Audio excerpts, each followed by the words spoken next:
Bruno Mode EX Plus is not just difficult, but it also has a lot of levels. The most interesting ones being the hidden ones, which all have their unique twists and gimmicks. This is every single one of these levels in one video. Like last time, I've also created a riddle for this video with 15 clues in total. Enjoy! Welcome back to Bruno Mode EX Plus. Today we make a start on the secret page of Bruno Mode EX Plus, which is hidden away by right-clicking the third page. This allows us to access 39 more extremely difficult levels, all with their own unique gimmick to keep things fresh, with most of these levels intended to be the hardest levels in the game. So without further ado, let's start with the first level of page 4. It translates literally into the Art of Explosion. Now, I don't see any art challenge when I load into the level, so I'm just going to use the Wintermelon Tall Nut loadout we all know and love. But pretty soon, we will know what the Art of Explosion is. All plants now expire just 5 seconds after being placed, exploding with a chance to give you some sun.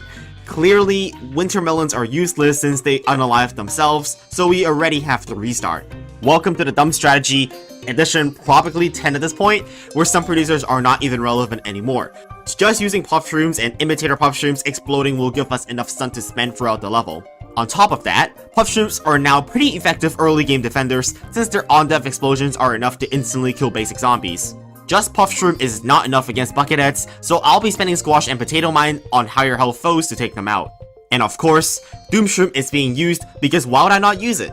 Doom shroom will certainly be the main source of damage for us when no attackers can stay on the lawn for long. Gravebuster will be necessary to deal with gravestones spawned by pole vaulters if they jump early, and it also gives us some extra sun to work with. Unsurprisingly, the challenge is with the second half of the level, because there are ladder zombies who cannot be slowed down easily and also withstand explosions from puff shroom deaths. This means that we have to keep using a bunch of blowers and ice shrooms to slow down the zombies until our doom shroom can come back from cooldown. Easier said than done, because we only have a very limited amount of sun to spend blowers, as our only method of replenishing sun is to keep planting more puff shrooms. Towards the end of the second flag, we essentially have no sun to work with anymore because so much of it was being spent on blowers and ice shrooms alike to keep the zombies at bay. But thankfully, this level was a short one, so it was already the final wave, letting our lawnmowers clean up for us. Pretty easy first level, so let's see what's next in store for us. The next level is Solar Storm. Well, Solar Storm is certainly an odd name because in this level... Hello there. So, with no sunflowers, we can only get sun from... Welcome to Sun Bombs in PvZ 1. This is equivalent to the minigame from Far Future in PvZ 2, where sun can only be collected when fully descended, and explode if collected early.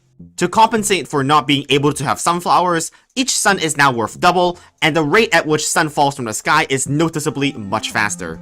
My plan is to simply use the dumb strategy again. With a limited amount of sun, Doomshroom spam alongside a plethora of stallers will be the most efficient way of killing off all the zombies. I'm also finally able to use Snow Pea thanks to the level being in daytime. A bit of passive damage and stalling to recharge Doomshroom will hopefully slow down pole vaulters. Emphasis on hopefully. So, redoing this promptly, this time I am using Wintermelon because Snow Pea is clearly not useful to helping us do particularly anything. I also have brought in Cactus as our method of detecting balloon zombies. On top of that, we also get their pretty decent damage, which is equivalent to a vanilla repeater. We can use our sun bombs to deal just a bit of extra damage to bucketheads occasionally to get the extra damage we need to kill them off when using Cactus. All of this sets up really nicely to defend off the early game relatively reliably. Unfortunately, we're still quite struggling to get past even just 2 Wintermelons with the very few sun we get.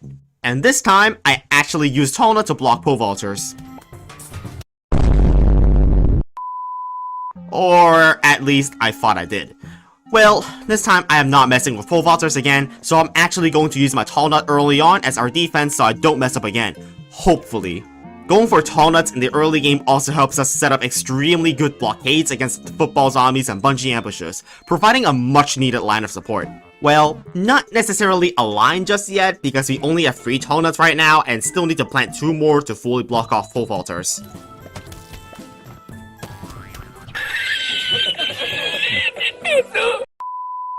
So, this time, I actually changed my strategy. Since Tall Nut is recharging too slowly in the early game and Cactus does too little damage, we're going to use Melon Pulse DPS instead. With a Planter to double their DPS, this is now certainly enough to not lose against them again. I think. I've stopped trying to use Cactus in the early game because unfortunately it just doesn't do enough damage for it to be worth buying outside of popping balloons. This time, with some actual defense, we're able to make it to the first flag relatively easily thanks to the much better DPS we now have from using Planturn with Melon Pulse. We breezed past the first flag without many issues thanks to how good Melon Pulse damage is. That is, not many issues until a Jack-in-the-Box exploded right between our lineup. We get set back in our progress of starting to upgrade to Winter Melons. Repairing the wall will be a lengthy process and it doesn't look particularly well now our Gargantuar is coming in. Thankfully, this extremely good Cherry Bomb single-handedly brings us back into the game by eliminating almost the entirety of the wave by itself. But this is still not won yet. We still need to plant Cactus in all 5 rows and are still pretty far off from getting a Winter Melon, so things can go south if we get unlucky balloon spawns. Thankfully, all the balloon zombies in the second flag go into lanes where we already have Cactus, so I was finally able to get our first Winter Melon to secure the top half. This Winter Melon is so good at defending, it was basically the only Winter Melon we needed for the remaining half of the level, as instant kills are simply enough to defend the bottom half. This defense is actually just good enough to carry us all the way to the final wave, where we can simply use another Doomstream to one-shot, and that's Solar Storm completed. The next level is Don't Play in the Water. Pretty sure we all know what this level is going to be doing. Oh no! This level is basically unsodded in pool if you think about it. We have to defend 6 rows with only 4 rows of planting space. Thankfully, this level isn't nearly as difficult as unsodded because it is only a 2 flag level as opposed to being 4 flags, so we won't need nearly as much damage. It's also not as hard because we already know what the best strategy for unsodded is, after 10 hours of experimentation, which is the Free Peter Starfruit combo. I begin the level by building up an extremely strong economy by sacrificing lawnmowers, and this allows us to mass up a ton of sun early on to very fast start planting Free Peters straight away. We also get a whole extra lane to plant sunflowers, which is another reason why this level is much easier compared to unsodded. Just look at how much we have by the first flag. The only really big challenge in this compared to unsodded is ladder zombies. Ladder zombies can invalidate our tall nuts and are also extremely tough to deal with using straight projectiles. Fortunately, we can actually still defend them off quite well by using pumpkins to slow them down thanks to our large stockpile of sun available, so it wasn't even a big deal anyway. Unfortunately, target zombies are still a pain to deal with a wide variety of threats going into the water lanes. Things like this can happen. Not only can we not stop newspaper zombies in the water, but this next bungee ambush is just bringing back the unsodded saga. Catapult zombies cannot be killed if it has leftover basketballs, making it impossible to defend off an amphibious catapult because, well, we can't make it shoot if we can't plant in front of it. And oh dear me, we literally got Doomstream back from cooldown just in time to kill the catapult zombie before we lost the game. This about concludes this level in just one attempt, thanks to us already having previous knowledge of what the most effective, or rather, the only strategy in Unsodded is. The next level translates to Prolonged War. At first glance, there are no restrictions and no special zombies, so what's going on here? So I thought this must be like a 10 flag level or something ridiculous like that, so I went with Winter Melons as we previously saw in Survival Endless how powerful they are. Except the zombies aren't spawning after I planted 3 sunflowers. With extra preparation time, I am a bit confused because this doesn't seem to be a single type spam level, nor is anything really standing out yet. The first zombie is here, and it's just a buckethead, still nothing special yet. Alright, I guess, I'll just keep planting sunflowers. Yes, the gimmick of this level is that the level constantly switches between daytime and nighttime. In nighttime, all non-mushroom plants will fall asleep and vice versa for daytime. The major problem here is that our sunflowers sleep at nighttime, which I'm not sure why I didn't just plant new sunflowers instead of using coffee bean when it costs less. Yeah, I don't know why I didn't think of that when initially playing here. It was such a skill issue moment, okay? Running it back, this time we're utilizing Puffshroom in tandem since they wake up once it turns night, making it a very useful early game plan. However, reliability is a huge issue. Sure, it defends for free during nighttime, but once it's daytime, my Puffshrooms just become useless once again, so I lose all my defense immediately. There is little I can do about that, so if I'm going to rely on mushroom attackers, it will need to be something else that's going to work in both daytime and nighttime. The plan is we're going to use Tallnuts as our early game defense, since sleeping Tallnuts will keep their passive ability to do damage when eaten. Unfortunately, they can't heal while sleeping. However, the main problem is having no sun production at nighttime, as sleep sunflowers don't contribute to our economy, and the delayed zombie spawns are not enough compensation. We're going to need something better than just puff shrooms because they aren't nearly enough to hold off the zombies for very long. This is why in my next run, I'm mixing in sun shrooms and planting them alongside my sunflowers even in daytime, without waking them up. Doing so sets us up for our nighttime economy. Sun shrooms are also more efficient than sunflowers when active, so it's a great long-term investment when we have nothing to do early. But the problem is now, how do we even find space to plant both sunflowers and sun shrooms? We have to spend 4 columns on sun producers. There's no way to fit in anything else.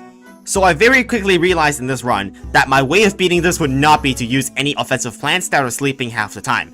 There's only one solution to this. The only valid solution to this is to bring back the dump strategy. The strategy where we mainly rely on garlic to divert zombies early on to spam doom shroom later to kill everything. Not only does this offer us enough space comfortably to plant some production, but instant kills are less affected by a day-night cycle since they aren't being carried across phases anyways. Garlic also still diverts zombies while asleep, making it the only plant that is completely unaffected by the day-night cycle. Maybe flower pot as well, but that's irrelevant. Kind of sad, the only way to beat this is to completely avoid the day-night cycle mechanic with instant kills, but I guess that's the point of the level. It also looks like sun shrooms ungrow themselves when it is changed to day, but that's simply a visual glitch. Otherwise, this is just a standard dumb strategy game plan here. Just having 2 doom shrooms and sufficient sun to keep planting them while planting stallers is pretty much a guaranteed win. Even gargantuars are not big of a problem anyways because this level is just 2 flags, so they literally only show up in one wave and they don't really do that much to affect the outcome. But that's about how to beat like almost every level in Bruno Mode EX Plus if there's a special gimmick that affects attacking plants. But before I show you a completely ridiculous level, we have one more easy level to get through. This next level is visually impaired, and I'm pretty sure you can already see why so. The layers of the asset are completely messed up in this level, with the sun being more difficult to see, but that's the only thing different about it, so it's pretty easy to beat with just Wintermelon strategy. It's pretty much just an easy version of Invisible, and my suggestion is if you can't see the sun, then you should just spam click around the whole board to collect the sun. It's kind of like brute forcing the guild matches. You're bound to be able to randomly click on a sun when you try every single possible place on the board. Otherwise, your visual impairment will get worse over time as the level goes on, as the sun will become more and more transparent, and the screen will flash in different colors. This makes it increasingly harder to collect, but as I said, just brute forcing the sun collection will make this visual impairment completely irrelevant. So, time for the worst level in today's video. Now, in this next level, oh boy, Go With The Flow is one of the most difficult levels in the entirety of Bruno Mode EX Plus, and you'll see why I say so when you see what the name means. Now, of course, I brought back the classic Wintermelon strategy, and I'll be using Tall Nuts and Cattails to defend the early game, starting with this Tall Nut to block off the basic zombie.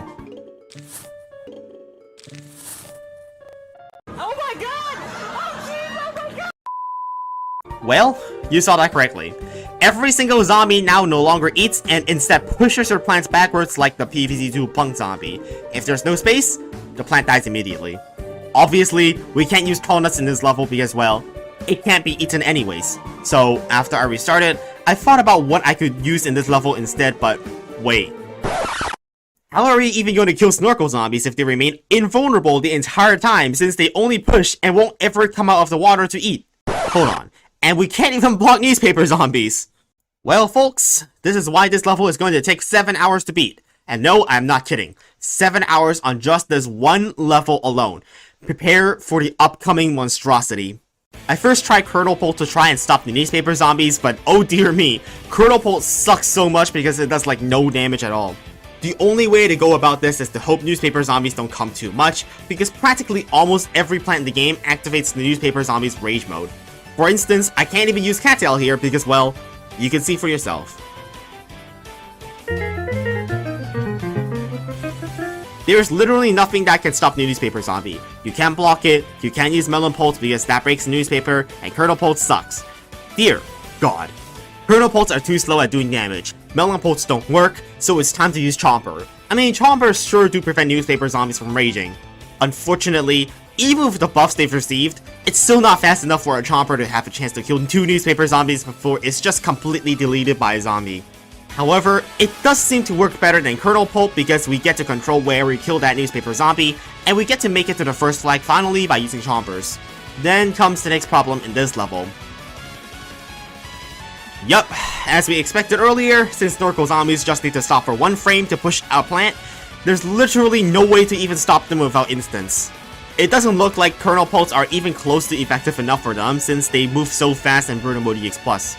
Instants can solve them for now, but this level is a free flag level, so this is going to be even more ridiculous later when the stupidity continues. On top of contending with newspapers and snorkels that cannot be blocked, we also have bucketheads to deal with in this level, whose bungee ambushes are unpredictable as well. Thankfully, it wasn't too bad, so I can just keep using more blowers to stall out problematic lanes while we farm up sun to plant more chompers. That is, until...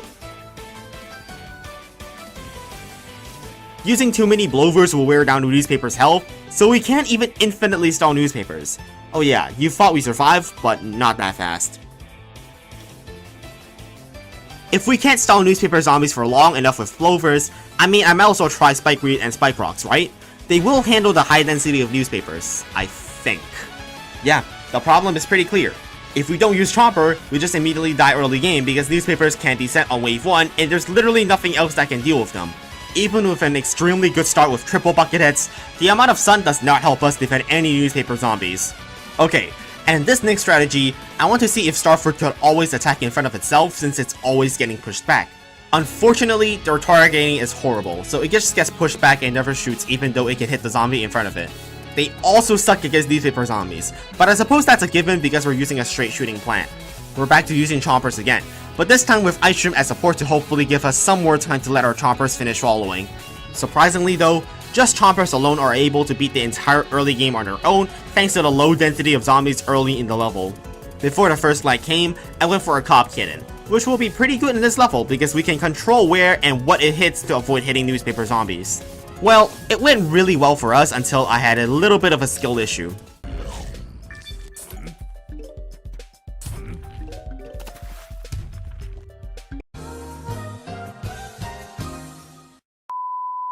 You see, I threw by using a squash on top of a newspaper zombie last time, so on my next run I make sure to not do that again. But oh boy, this is even worse than what just happened. Yes! Yes! Yes! Yes! Yes! Yes! Yes! No! No! No! Alright, so I'm going to stop using squash this time, and I'm just going to use blower for more stalling after the last 2 attempts, which were absolutely horrible, to say the least. The early game was extremely easy with chompers, always going well up until the first flag, with our only lawnmower loss so far was just a letterhead and looked like we were on track to win. Using blower was an excellent choice because it allowed for newspaper manipulation to stop them from getting hit by our cop cannons or instant kills, giving us maximum control. We made it to the second flag with pretty good control over everything using blower. Well, that is until I forgot to manipulate the newspaper zombie in 1 cop cannon shot, and well...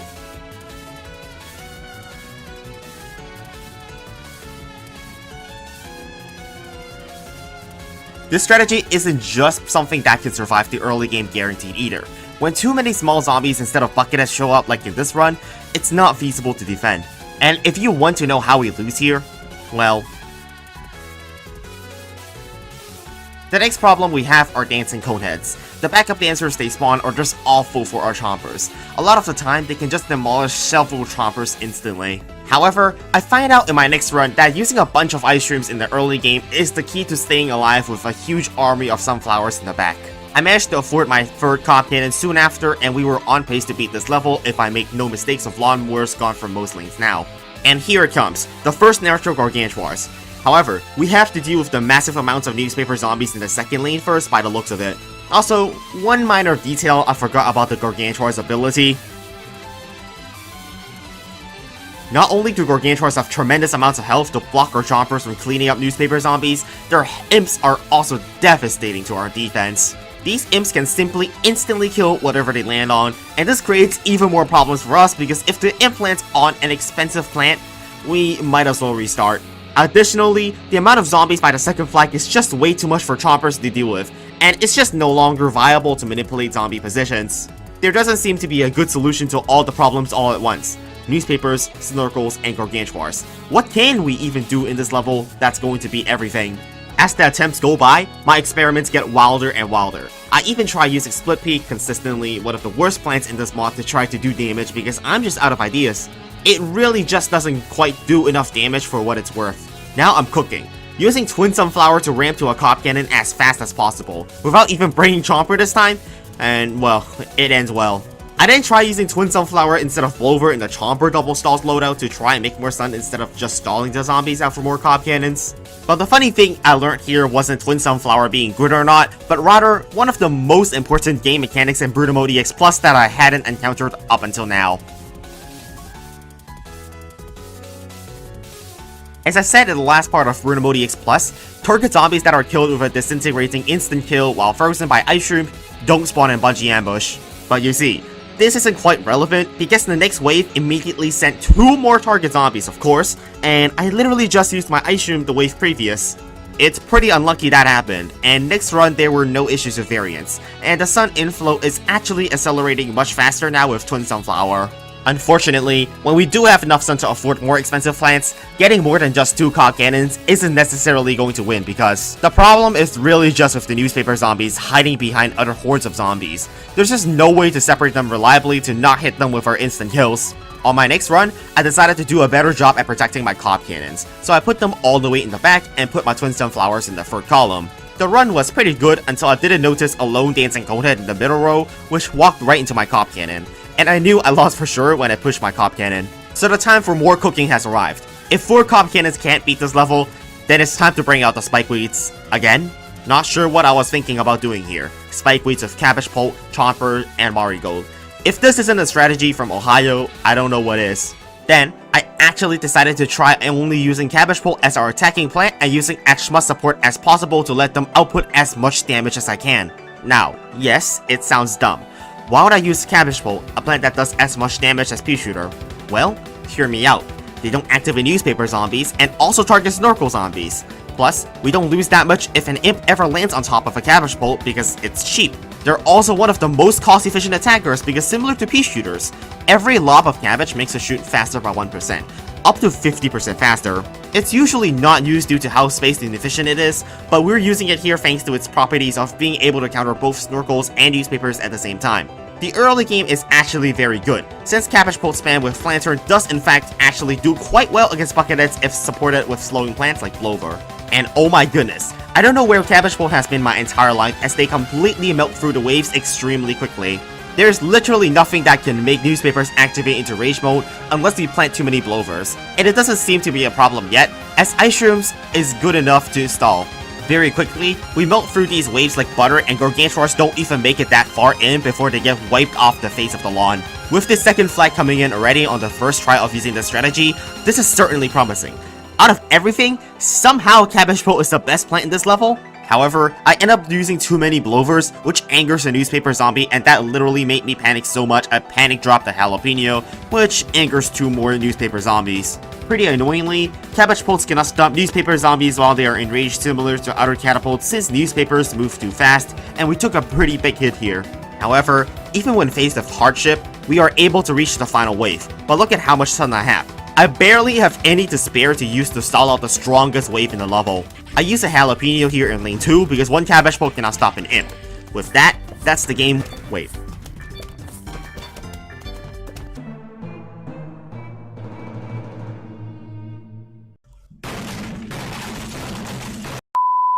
It was so close! The final wave in play, and the only thing separating us from winning and losing are the few lawnmowers that we lost to some mistakes early on. However, what I didn't know was just simply how difficult the final wave would be for us when we were using Cabbage Pult. Its density is just way too high, and even with a combination of support plants, it seems like that using Cabbage Pult is just not going to be a probable way to deal with the final wave. But I know that Cabbage Pult is good enough to beat everything up until then.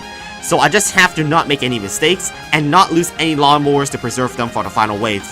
Easier said than done, of course, because on the next attempt, I make it to the final wave again, just to lose once again because of us running out of sun precisely here. It's just incredibly frustrating time and time again. The little mistakes that cost like a few sunflowers throughout the entire level stacks up to us just barely not beating the final wave. And mind you, so far I've only spent around 4 hours on attempts. Even with the right strategy that I've found for this level, I still continue to struggle for hours on end to try and beat this level. Like, sure, we can reliably get to the final wave, but that doesn't really mean anything since perma-stalling the Gargantuars don't mean anything if we can't kill them at the end of the level. We simply need to find a way to kill the zombies faster because right now, we're just stalling too much, so much so that we find ourselves in a really tough spot in the final wave. All of this is still not that bad though. in comparison to having to be wary of newspaper zombies because I can get a bit too reckless sometimes against them. Barring the super unlucky runs that cause us to lose early on, like to target zombies, I have developed new lantern placements to make sure that we can survive later on in the level. This formation of lanterns evenly spreads out the damage more instead of concentrating cabbage bolts in the top and bottom lanes, while sacrificing damage in the water. And that's fine, because there aren't Gargantuars in the water, so we can afford to lose some damage there. These little bits of optimizations really helps us get a bit further than before. It is unfortunate that I use a jalapeno in lane 5 to try and save my lawnmower, only for it to still be used anyways because there was a newspaper hiding in there. Remember the 125 sun loss, because every little bit of sun matters a ton in this level. This is because after this lawnmower being lost, that's literally the final wave of the level. And that's a W right there. All zombies only spawning in lanes of lawnmowers and pool cleaners. That means we have finally beaten this dreadful level after suffering for hours. Well, at least I thought so. Oh my god. Hell no, man. No. 50 sun off having another jalapeno to beat this level. This is why I said that every sun matters, and something as idiotic as target zombie RNG can ruin the day even with the correct strategy. We're always so close, yet always so far from victory at the end of the day. At this point, I've played this level for 3 streams straight and still haven't beaten it despite already finding the correct strategy. The pure RNG involved in this is just ridiculous. Mind you, that's 6 hours straight of just playing this one level and also 2 hours of just using the same loadout over and over again, reaching the final wave more than 5 times and losing. On day 4 of trying to beat this level again, I had an early mishap with target zombies and also newspaper zombies, but okay. This is just a warm-up game here to dip my toes back into the water. 4 streams dedicated to just this one level alone is just so tiring, especially when you get to the point where you feel like you can do it, but RNG just has to say no and screw you over. The tilt really gets to me by this point, and I'm screwing up even my cherry bomb positioning. It's just a really bad negative feedback loop where more despair causes more tilt. But finally, we get to this run. I make it past the early game with ease by getting plant turns early and avoiding all bungee ambushes by using ice shrooms as well as getting a ton of sunflowers. We also luckily did not see many zombie variants from the first flag up until the second flag, with no pumpkin zombies showing up at all. Then, 2 Gargantuars show up in the bottom lane. I had to use 2 instant kills on them, or else the bottom lane would have certainly been dead, which unfortunately had the side effect of losing another lane instead, but that's fine. We still have time to recover from this from the second flag onwards here, and this is not looking too shabby so far. As you can also see, I'm now also using only 2 cabbage bolts in the top lane, because Gargantuars can't spawn in the first lane in non-survival levels, so I get to cut some costs. I keep using blowovers to keep the zombies at bay, being very careful to not activate newspaper zombies rage mode ever, and this is looking just fine for us here. The bottom lane isn't looking too good again with how many Gargantuars piled up, but we just need to stall this until the final wave to use our lawnmower. And of course, I couldn't do that. Now with almost no sun in reserve, it looks like this is going to be another loss in the books for us. But hold on a second, the final wave is coming in already. This is looking like it's actually going to be the run. Now we just need to beat the final wave and be extremely careful to not lose to a newspaper zombie. I thought I couldn't find a level more stupid than Unsodded, but this has to be one of the contenders for the hardest levels in the entire game. Just absolutely astonishing. And that is it. No more mistakes to be made. We finally get it done in the stupid level, and we finally beat it after 4 days of straight trying this one level alone, and it's over. Category 8 Hurricane is the first level today. I didn't even know hurricanes go up to Category 6, let alone 8, and this rainbow difficulty is also quite menacing. At first glance, everything seems fairly normal and just a typical fog level. And you know me, I always try using the classic melon pulse strategy first because it's the most versatile. Obviously, puff streams dealt with the entire early game easily, so I started up my melon pulse setup as well as tall nuts to block off pole vaulters pretty early on.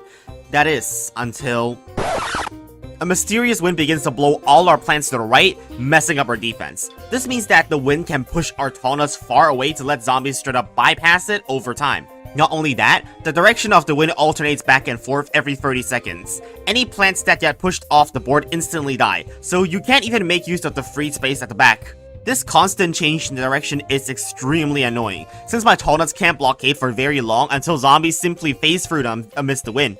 There are many ways I could have gone about to mitigate the effects of the movement of my plants, like actually planning where to place my plants so they can still get good coverage. But this is just not very easy to do, since plants actually move in random amounts every time they move, so I can't even line up my defense properly most of the time.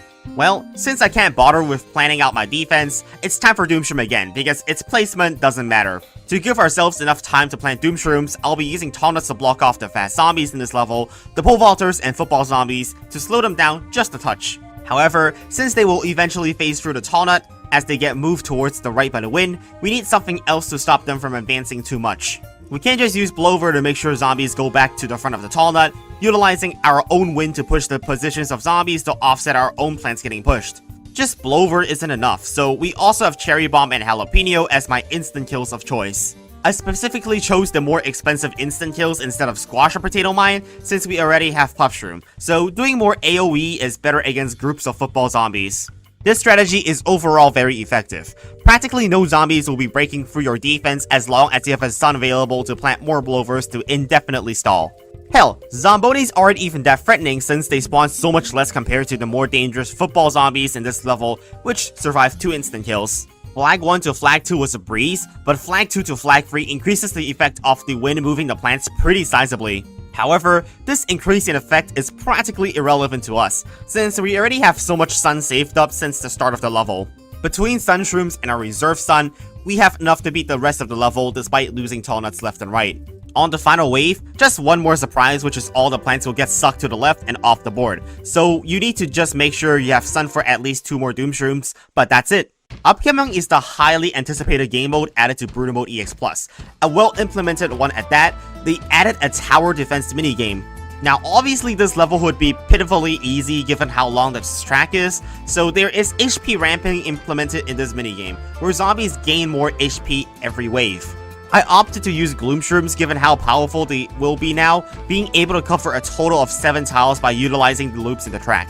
This is very similar to utilizing tack shooters at the turn of the track in BTD 6, where we can get maximum coverage of our projectiles by placing our attackers near the bends. You can also very clearly see we have Starfruits here to do some extra damage. With how the zombies are moving, this greatly utilizes Starfruit's vision as much as possible. So far, the strongest zombies, the Bucketheads, have not been making it that far onto the track yet, just down to the bottom right corner at most right now, getting absolutely shredded.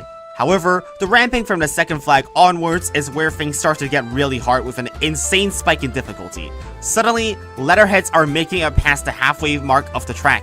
With zombies now starting to advance a bit too much, it's time to start using some ground zero abilities against these super tough Moabs. Wait, wrong game? Yeah, I meant Doomshroom. I also start replacing the Sunshrooms towards the back of the track with another cluster of Starfruits to add even more damage than we already have. And it ain't looking too pretty. I am forced to keep spending Doomshroom to keep ourselves alive, and they are certainly not great here due to the limitation of space. Each Doomshroom is one less potential Starfruit. And if there is one thing I learned, Absolute Zero is definitely better than Ground Zero because it doesn't take up space. Wait, are we playing the game with monkeys or Brutal Mode EX+? Even with Ice Shrooms, the zombies are already making it to the final bend of the track. And that is trouble for us to deal with given how close we are to losing, and we still have the final wave. With no Sunshrooms left and every space being utilized for spending on instant kills and dealing more damage against the zombies, we barely survive up until the final wave here. This is the toughest wave in the level, and we can manage to resolve it by spamming several more Doomshrooms by digging up the Gloomshrooms towards the front for more space. And with that, we only have a few more zombies to clean up, and that's about the tower defense level complete. A very interesting level, so please tell me in the comments if you want to see this idea again but with a different track. Wait, how is this still not dead?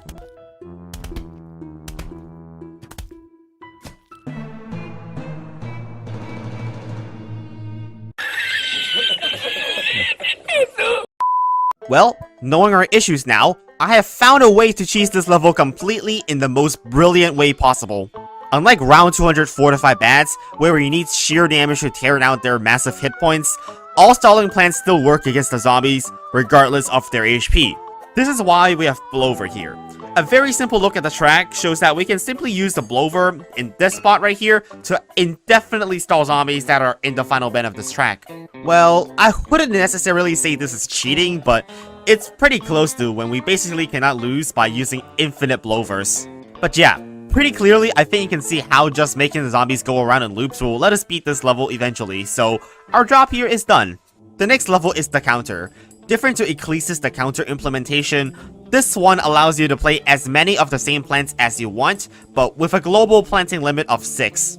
As the name implies, each plant in this level counters a zombie that appears in this level. We have Repeater, Butterpult, Spikeweed, Potato Mine, Magnet Shroom, and Ice Shroom. That's right, we have Butterpult, one of the secret evolved plants we have yet to use in a Choose Your Seeds level. You'll have to wait for next time when I actually use one of them. But I'm pretty sure you can clearly tell from what you can see yourself. Butterpults have a 100% chance at lobbing butters, making it a reliable kernel pult. Utilizing the Butterpult is extremely important in this level with the number of screen door zombies as well as ladder zombies, making repeaters not quite as useful here. My planning wasn't particularly the best here with how bad I am utilizing my stalling plants and also wasting a bunch of potato mines early on digger zombies, making us struggle now. I end up having to use 2 lawnmowers halfway through flag 1 to flag 2. And the bad news is, we still have 2 more flags to go with a limit of only 6 plants. This will be very tough. The density of zombies is just undefendable without using potato mines to at least clear out the hordes of basic zombies, so I have to spend the remaining lawnmowers too. With all these ladder and screen door zombies, it is pretty much impossible to defend off all these zombies up until the final wave with a planting limit of 6. On my next attempt, I had a better plan to make sure we had as much as possible against the tough zombies post flag 1 by keeping as many potato mines and ice shrooms as possible. These were vital for us to surviving large groups of zombies. Simply wasting them early on is not worth the value, when just slightly more repeater micro can get us through the early game. I'm also stockpiling up on spikeweeds, so I don't need to spend potato mines on individual catapults or zombonis. Soon the first flag was in sight, and this time with a full conveyor belt of plants available to use, I don't get overwhelmed at all this time with the ice shrooms that we already saved up. Using them is still quite tricky though, since we want to extract maximum value for each plant we place, so we should only use ice shrooms against 2 waves of zombies at once. It is also important to keep using Repeater to do extra damage against basic zombies so Butterpults don't get overwhelmed, since they only have as much DPS as a base pea shooter. My loose rule of thumb for lawnmowers usage is basically to not be afraid to use one if I need to use more than 2 potato mines. Generally, those potato mines can be easily worth more later. The difference between this attempt and the last is so much when we min-max, with us still having backup instants in our conveyor belt and only 1 lawnmower used by the second flag. However, the weakness of Magnet Shroom really shows past this point with the amount of zombies being sent. Inability to adapt against hordes make it just not very desirable. We have to start sacrificing more lawnmowers when we are getting overwhelmed everywhere, and we need to focus all our firepower to lanes with our lawnmowers, by using Spikeweed for massive group damage. With that, I'm pretty sure that's going to be the end of the level. It was actually pretty well designed in terms of making a conveyor belt level not that RG based while still challenging. The next level is Glove War, which, well, is another daytime level, but this time around, we do not have access to any upgrade plants, so this means no wintermelons this time around. Well, I suppose we need to compromise and use the next best option instead, which is using Ice Shroom and Imitator Ice Shroom.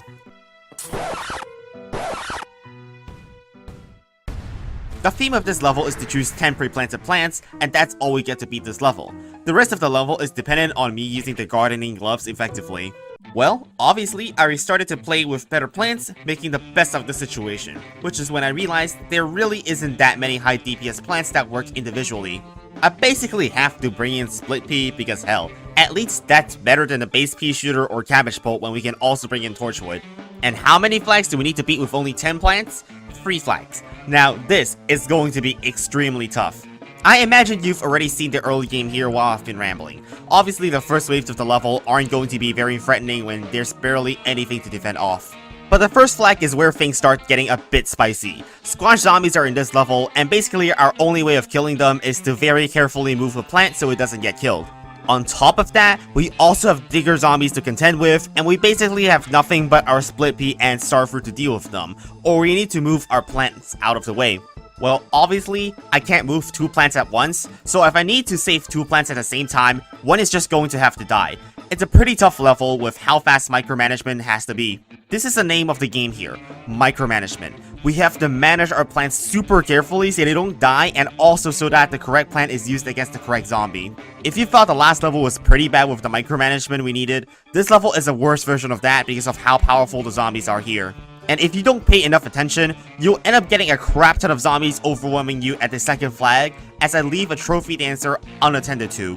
Oh yeah, and the pumpkin zombies here are super annoying since you only have one instant kill. So, too bad if you don't have Cherry Bomb before it starts knighting every basic zombie up. After that not so great attempt at beating this level, I re-attempt with the same set of plants, but this time I'm going to try and move around my plants faster. I can use the built-in hotkey tilde to quickly select my gardening gloves instantly instead of having to move my mouse across the whole screen to use it. However, the problem was still that we are getting overwhelmed too much even before the second flag even comes. It just seems like we don't have enough damage to defend off these zombies. It just doesn't seem like this level is even possible because of how much health the Taunt zombies have, and with our best DPS being Melon Pulse, we ain't killing them fast enough. Sure, I can stall them with Blowers, but they're just going to heal back up to full health if I deal with them later. I try again and I do my very best to do the most damage possible with the plants I have, and even just the density of the second flag is enough to overwhelm us easily. Lawnmowers are basically mandatory in this level for us to survive, and the chances of even beating the final wave seem even more slim than ever if the second flag is this bad already. With multiple pole vaulting zombies as well as squash zombies coming at us simultaneously, our micro has to be literally godlike to avoid losing any plants. Just look at how bad this is. However, there is one very clever solution to all our problems. That is, to use our Taunt to slow down new zombies instead of just letting it be the plant that is used to halt a football zombie. If I move my Taunt in front of a pole vaulter to make it use its jump, it will slow down. It's as simple as that. On top of that, I also need to activate squash zombies as soon as they come in. This maximizes our DPS output as we have less shots wasted on hitting a zombie that dies by itself. Doing this actually lets us save on a lot of unnecessary wasted sun spent on blowers, which allows us to use them for the more dangerous parts of the level, from flag 2 to flag 3. However, because I kept doing the Taunt trick against pole vaulters, it actually died around the start of flag 2 after being eaten too much, so it only got worse for me from this point forward. But this is why I saved up stun from the early game. At this point in time, using blower is critical to maximize the potential value from our lawnmowers. Each blower is essentially one more wave of zombie in one lane dealt with, and we can also focus our firepower more in another lane while we plan for a lawnmower to be sacrificed. These tricks actually let us get to the final wave in this attempt, and it just goes to show how important maximizing the value of our lawnmowers is to beating Brunomodi X+. Before I show you the extremely difficult level, let me show you Bungee Blitz 2, which in retrospect should be also pretty hard, but it's actually fairly easy thanks to Doomshroom. First and foremost, yes, it's a choose your seats format for Bungee Blitz, and no, you cannot use Umbrella Leaf for obvious reasons, or else this level is a joke. There's nothing that's stopping us from just using the Taunt variation of the dumb strategy. The zombies aren't going to eat any faster than they usually do, so this seems like a free win again. However, ladder zombies show up after the first flag, which is a really annoying nuisance. But the most it's really doing is just eating a sunflower and then it's already dead to the next instant kill we plant. The actual most threatening part of this level is, well, you know, there are bungee zombies, so...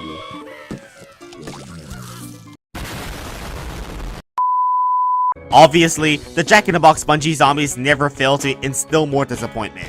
And once again, we are devastated without a way to even stop them since Umbrella Leaf is banned.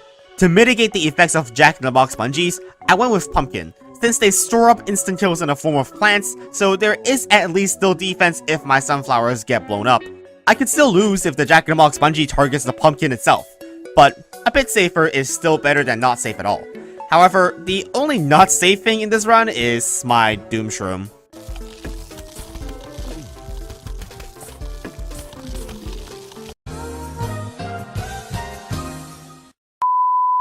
I totally didn't lose that run, and I don't even know what you're talking about. That aside, I'd say it's actually pretty hard to lose this level once you know what the strategy to use is. The defense every wave is the same as any other. Just push ladder zombies away from tallnets using a blower, and then one-shot the wave with a Doomshroom when it comes back. And later on in the level, Gargantuars come, but then again, this is only a 2-flag level, so it's not that difficult to just stall Gargantuars until the final wave with blowers for a guaranteed victory. Doomshroom is totally not busted, and that's Bungee Blitz 2 completed.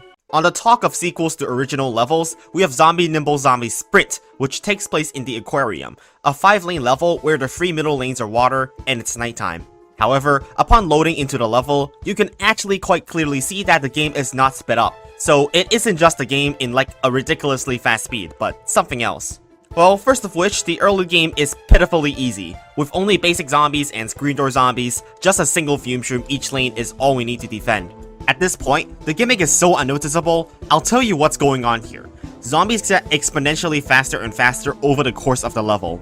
Now exactly how speedy do they get later? Keep watching to find out. However, the first noticeable speed boost happens after the first flag, where it's pretty clear that letterheads are now moving faster than usual.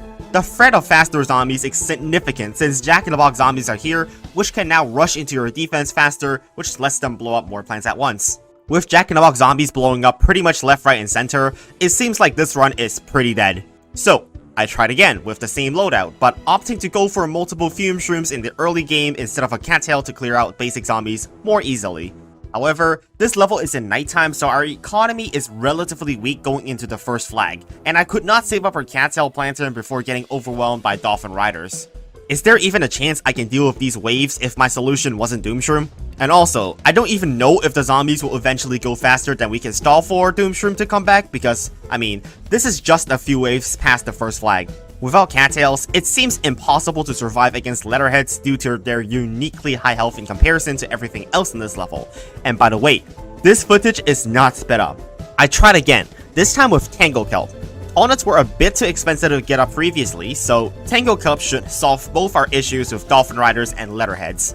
Well, the only issue is Tango Kelp would be useful if there weren't just 3 Jack-in-the-Box zombies coming at the same time, which we have yet to find a solution to deal with them. We survived a bit longer than we usually did, but this is still pretty horrendous. Once multiple Dolphin Riders are coming at once, there really is not much I can do to stop them. On top of that, the speed boost the zombies gain also impacts the speed at which Gargantuar smash and imps get thrown. Just look at how bad this already is before the second flag. The imp is thrown super fast and also eats extremely fast. Even with a fume shroom attacking it alongside cattail and an additional puff shroom to stall, we still die. What the heck? Since we can't defend off any Gargantuars using Fume Shroom and Cattail, we all know the only solution I can attempt next, which is using the modified variation of the dumb strategy. This strategy lets us survive for longer thanks to blocking off Dolphin Riders finally to not let our sun production die.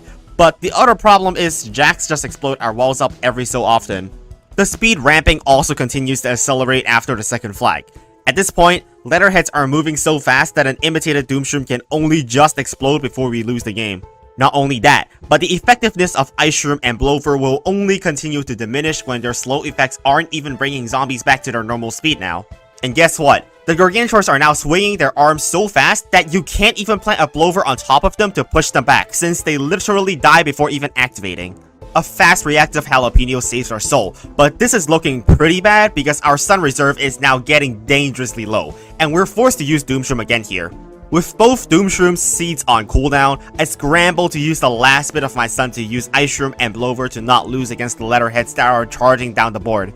But obviously, Blover can't infinite stall letterheads if they're moving 4 times faster than usual, so I lose pretty miserably here. The fact this level is in nighttime and forcing us to plant lily pads in 60% of the space just makes it so hard to get a strong enough economy to support the thumb strategy properly. It's the same story again. Letterheads after the second flag just move too fast and we cannot stall them long enough with Ice Shroom and Blover to get back to our Doomshroom.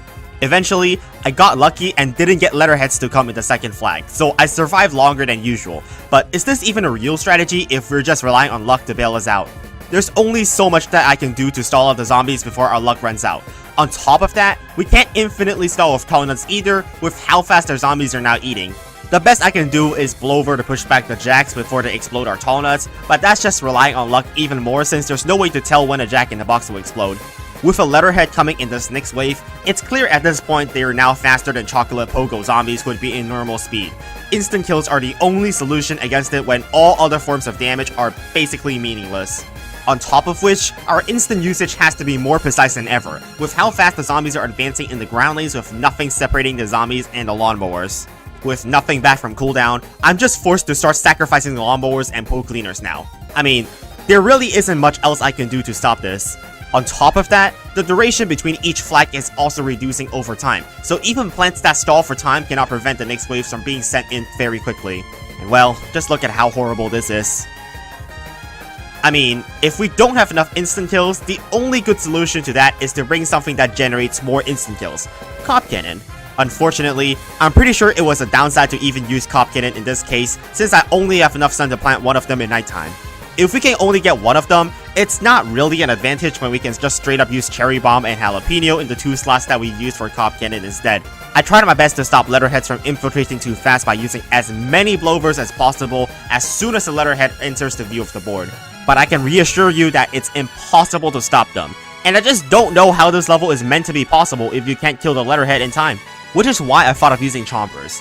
They have fast cooldown, so the scenario where we can't get an instant kill fast enough should no longer happen. That being said, Chomper doesn't really do anything else apart from handling letterheads because everything else is so dense. Eating up a Jack-in-the-Box zombie isn't even guaranteed when they're hidden in a crowd of zombies. However, we still definitely need to use Blover against Gargantuars because we've sacrificed an instant kill that can clean up Gargantuars to not die against letterheads now. Well, I thought that means that we should now use Marigold since we don't use Cherry Bomb or Jalapeno to clean up imps. Well, it would have been a good idea if the gimmick was different.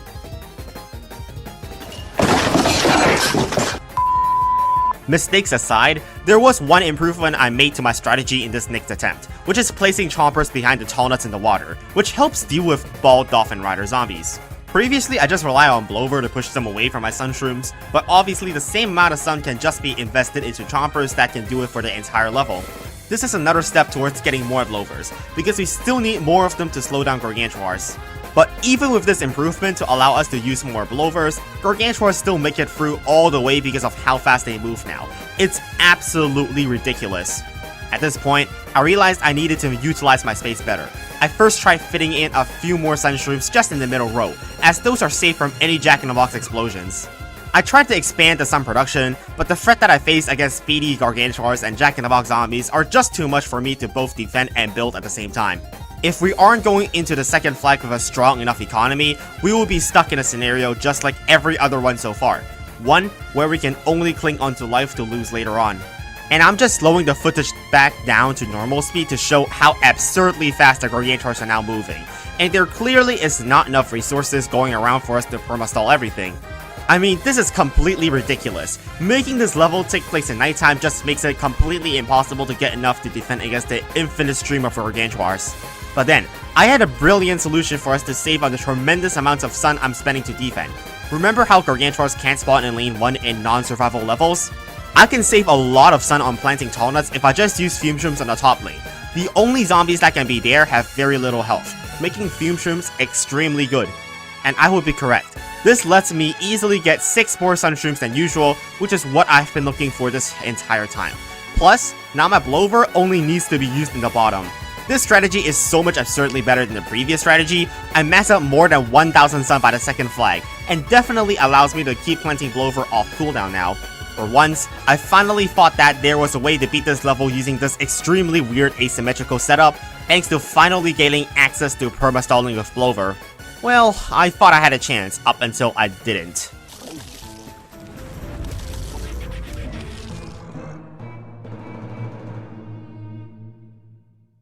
Despite me knowing what the best strategy for this level being, there is bound to be something that goes wrong with the execution of said strategy because of something I forgot to consider. That would be, to not use Doomshroom on where the tall nut needs to be planted, because, yeah. Can't stop a Jack-in-the-Box if I can't plant a tall nut. And even when I do get lucky and manage to set up all my attackers, that's not the same as being able to set up all the sun producers as needed in this level. Even just being slightly under the amount of Sun Shrooms we had previously can cost us the game with the lack of sun to keep perma-stalling the bottom lane. A lot of luck is also involved to hope that Jack-in-the-Box zombies don't impede our progress too often, or else we'd be stuck with a half-built economy and struggle to keep up with the pace. If you do happen to make it to the second flag with the defense that is needed to beat this level, just having that isn't quite enough. A surplus of reserve sun is needed to maintain perma-stalling. But I just said previously that this amount of Sun Shrooms is enough to keep up with the pace of the Gargantuars to let us keep pushing them back with Blovers. So what do I mean?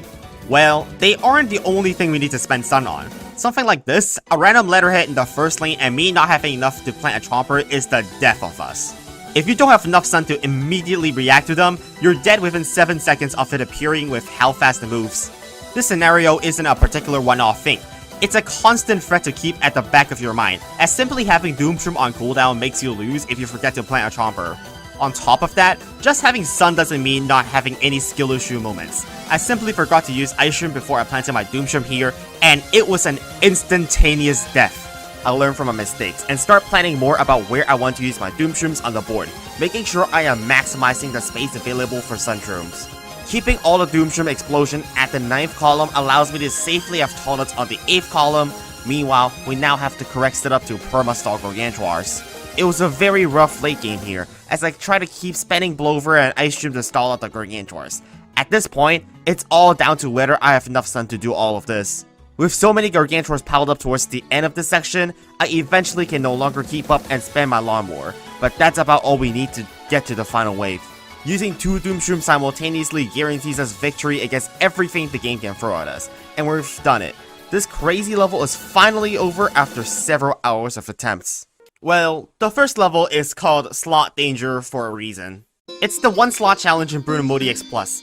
Kinda, not really. What the actual gimmick of this level is that after planting a plant, its slot will get replaced by another plant. There are 6 different plants that a slot can randomize into after each planting, which are Sunflower, Repeater, Snow Pea, Potato Mine, Walnut, or Blover.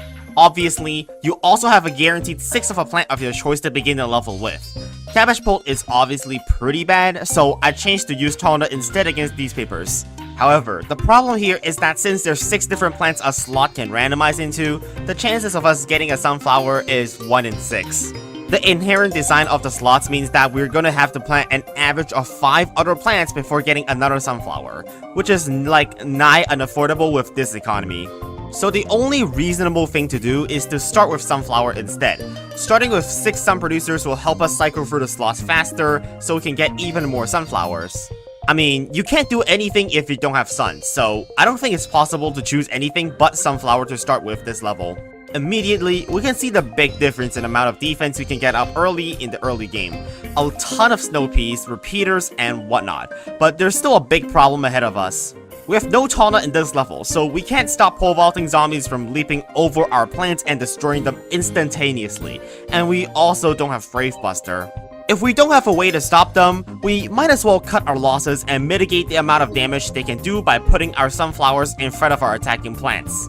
On top of that, we can mitigate a lot of damage by just not recklessly wasting our Blover, since they are the only way we can stop infiltrating pole vaulters from making a gravestone.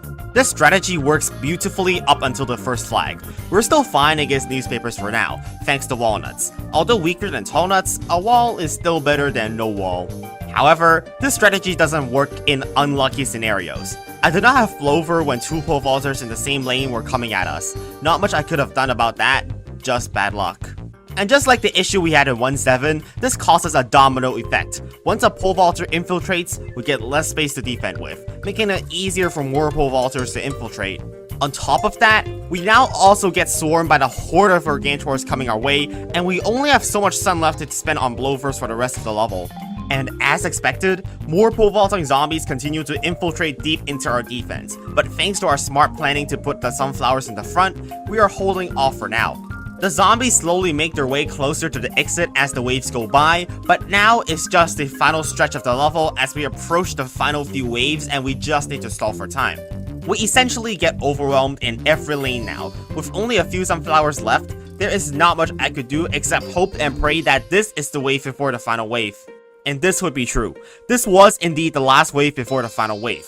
With Snow Pea slowing everything down, we have enough time for lawnmowers to clean everything up at once. This about concludes the first level today, and we're already cutting it close to beating it. Just one more wave and this would have basically made this a loss, not a victory. The next level is called Heisenberg Zombie. No, not the alcohol brand. We're talking about the German physicist who introduced the uncertainty principle in quantum mechanics. Now, what's so special about Heisenberg zombies? Well, you can see the problem on the first wave of the level. All zombies now appear in lanes seemingly different from their own. Not exactly what the uncertainty principle says, but this level is basically invisible but a bit easier. A huge consequence of this gimmick is that plants like Potato Mine and Squash are now seemingly impossible to use, as the lane that the zombies appear in are different to their own.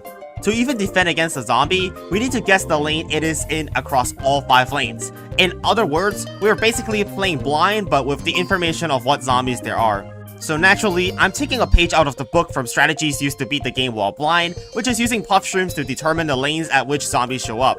The slightest bit of problem being, we usually don't need to determine the position of weak zombies, while pole vaulters incur a penalty for making them leap.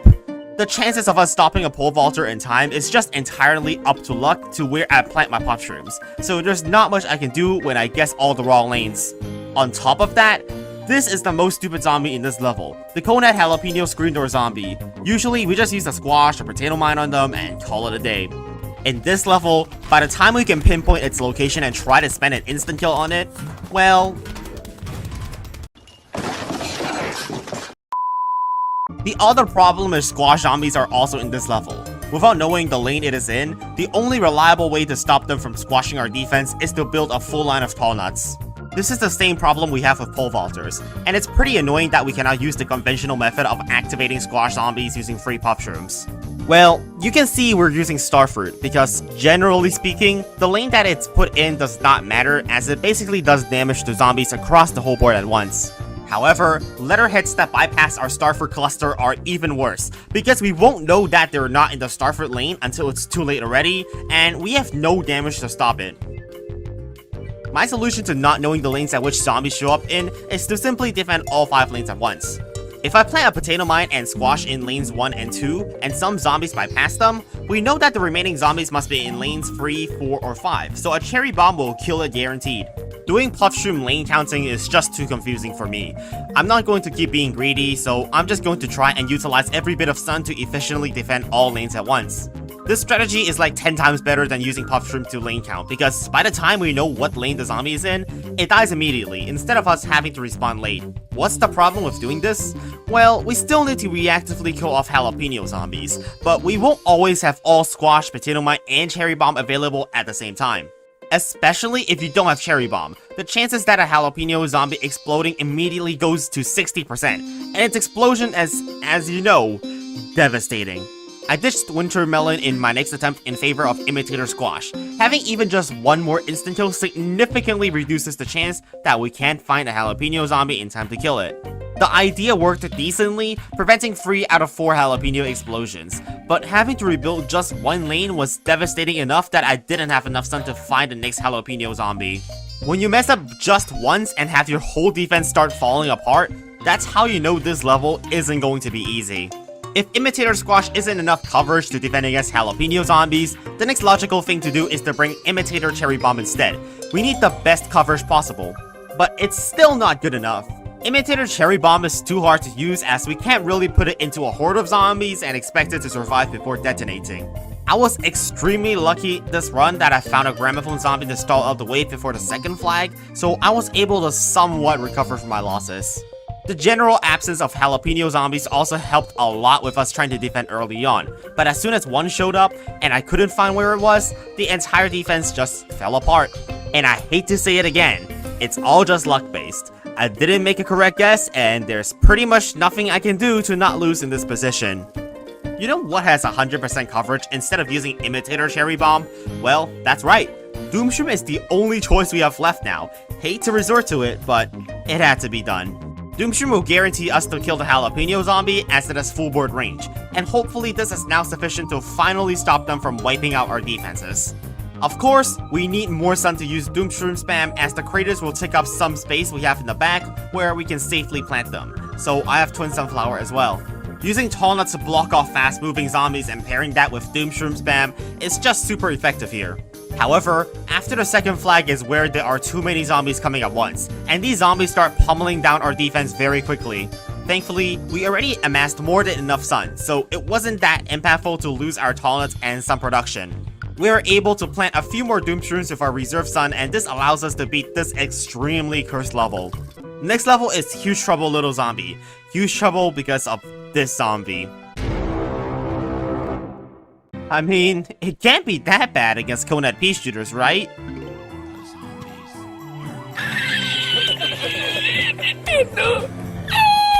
If you think you have a way to defend off this horde on the first wave of the level, please tell me. And oh boy, this level is about to be one of the most painful to beat from the looks of it.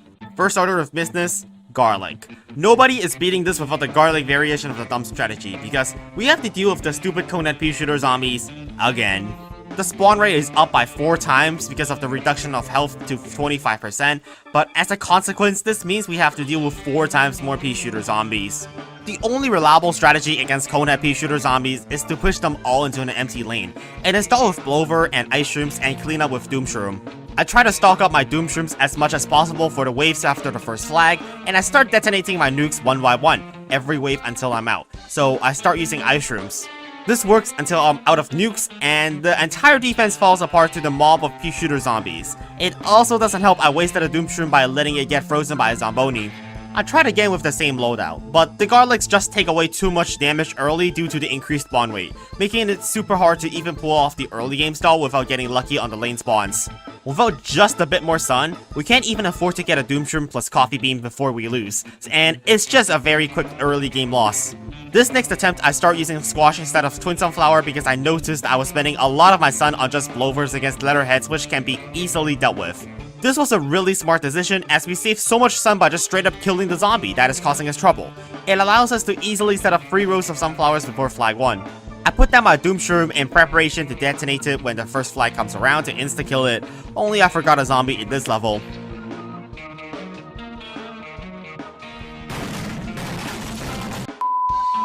Who knew just an ice resurfacer can stop the detonation of a nuke? With that lesson learned, I won't plant Doom Shrooms towards the front of the lawn again, so I put it in the back.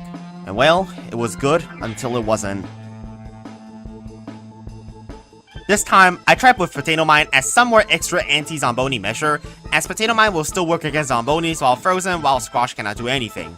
Some improvements to instant kill usage early game, such as using more Ice Shroom efficiently as well as less Blovers, allow me to sneak in just 1 extra Doom Shroom before the first flag.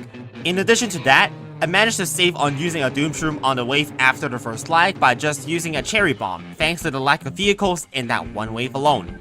I used several Blovers to stall the zombies until the arrival of the next wave, allowing me to plant just 1 Doom Shroom that can kill 2 waves simultaneously. Doing this just once is enough to get enough to beat the level, as we are just left with the final wave now, and we have another Doom Shroom that we can use here.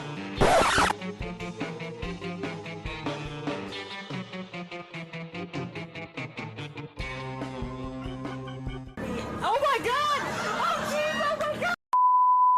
I couldn't beat this level even after squeezing water out of stone, so I suppose it's time to pull out the big guns. Aside from just the secret page that's in this game, there's also secret plants. Here it is in all its glory. Welcome to the Evolved Plants page of the plant selection screen. After buying out all the plants in Crazy Dave's shop, you can access this menu by typing card. The Evolved plants are all extremely powerful plants, so I'll be limiting myself to not use too many of them for now. So what does the Evolved Sunstream do? First of which, it has the 35-second initial cooldown, and it costs 0 sun to plant. A Sunstream that costs 0 sun with long cooldown sounds interesting on paper, but it's not just the plant that invalidates using normal Sunstream, because when I plant it, Gold Bloom in PvZ1. Many of the evolved plants feature abilities similar to plants in PvZ2, and you can see how unbalanced this could be if I didn't limit myself to the number of evil plants I can use. Although Gold Bloom has an awfully slow recharge, just an extra 150 sun in the early game is more than enough to start the snowball effect of accumulating sunflowers. The difference is already very noticeable as we already start stocking up our Doom Shrooms and Ice Shrooms in the middle column several waves before the first flag shows up. With 4 Doom Shroom stock going into the first flag, I am fairly certain using just 1 evolved plant is enough to push us over the edge to beat this level with ease. The difference is just undeniable. We literally have a Doom Shroom on the board at all times, and we don't even need to do some blowover wave stall to get past every single wave. With the little bit of boost in sun throughout the level, we can easily clear this level. This is just the first glimpse to the power of evolved plants as we delve into even more difficult levels later. And I would be correct to assume that future levels will only get worse for us, because up next is Against the Flow. We all know how bad Go With The Flow was, so here we go again.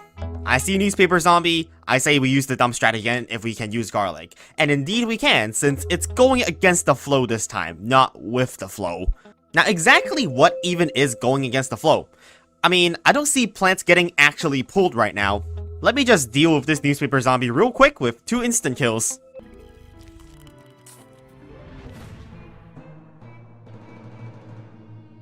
What? You see, go with the flow was when plants took damage, they get pushed to the left. Now, when zombies take damage, they move to the left, and they move more the more damage they take. A huge consequence of this against the flow mechanic is that tall nuts don't block for very long anymore. Since it keeps damaging any zombies eating it, it will just phase through eventually. Moreover, since blowover does a bit of damage to everything on the screen, using it literally teleports all the zombies forward by like a half a tile. Not great for stalling. Well, what exactly is the problem here? The thing is, the zombies get pushed along the lawn every time they get hit, but this is based on the constant damage they receive. Because of how Cabbage Pult keeps attacking zombies bit by bit, taking a long time to kill high health zombies will keep teleporting them forward, letting them easily bypass our defense. On the other hand, there are multiple unconventional ways to do damage to zombies without actually physically hurting them, so they won't get teleported forwards. Marigold is one of these methods, as it's just slashing their health to 25%. Unfortunately, football zombies still have literally 1500 health, and Cabbage Pult will keep teleporting them forwards. However, a weird interaction I found is with Hypnoshroom. When attacking normal zombies, it looks like they transport zombies towards lawnmowers due to the damage both zombies take. This also shows how much zombies get pushed by the flow if we didn't insta-kill them. It looks like Bucketheads at full health can easily make it to the end of the lawn even at halfway. Another weird interaction is this. Since newspaper zombies deal slightly more damage, the hypnotized zombie gets pushed more, and we end up with this weird animation. And well, yeah, when its newspaper is broken, only the hypnotized zombie does damage, so this happens. In the next run, I came up with a more thought-through strategy that could possibly allow us to deal with every zombie in this level, Chompers and Hypnoshroom. My thinking was that if I spend my Hypnoshroom on the football zombies, Chompers should be able to one-shot everything else as long as I just stall the zombies out using walnuts. This works really well until the first flag. One thing I didn't consider were the Jack-in-the-Box zombies, and they easily explode up all our walls, so stalling using walnut is just not possible. If we can't stall with walnut or damage them with Cabbage Pult, then the next logical choice is to go with the dumb strategy again, since we can control the movement of the zombies better. This is actually the perfect strategy for this level, since we can control when zombies will take damage and thereby make them only teleport while in an empty lane, to not lose some flowers. In addition, we utilize pumpkins so we can block off newspaper zombies and football zombies after they get pushed from one instant kill. It's the perfect replacement for Tallnut. Unfortunately, when I don't keep up with the zombies by constantly planting enough pumpkins, they will eventually make their way through everything. Newspaper zombies also behave weirdly with the against the flow mechanic. Even when it doesn't actually take damage in its invulnerable state, it still gets pushed forward. Then again, beating the level isn't as simple as it sounds. Knowing when to plant instant kills is crucial. I thought my pumpkin would be back in time when I planted this Doomshroom, but I was very wrong. I thought I'd bring back Walnut into the equation after the previous run, since it looked like we needed just a bit more flexibility to stall out the zombies to get back to our pumpkin in time. This stalling also means more than just time to recharge our plants from cooldown, since this also means a lot more sun generated when we are getting more time between each wave. However, even more sun cannot save us if we use Doomshroom at the wrong place and wrong time.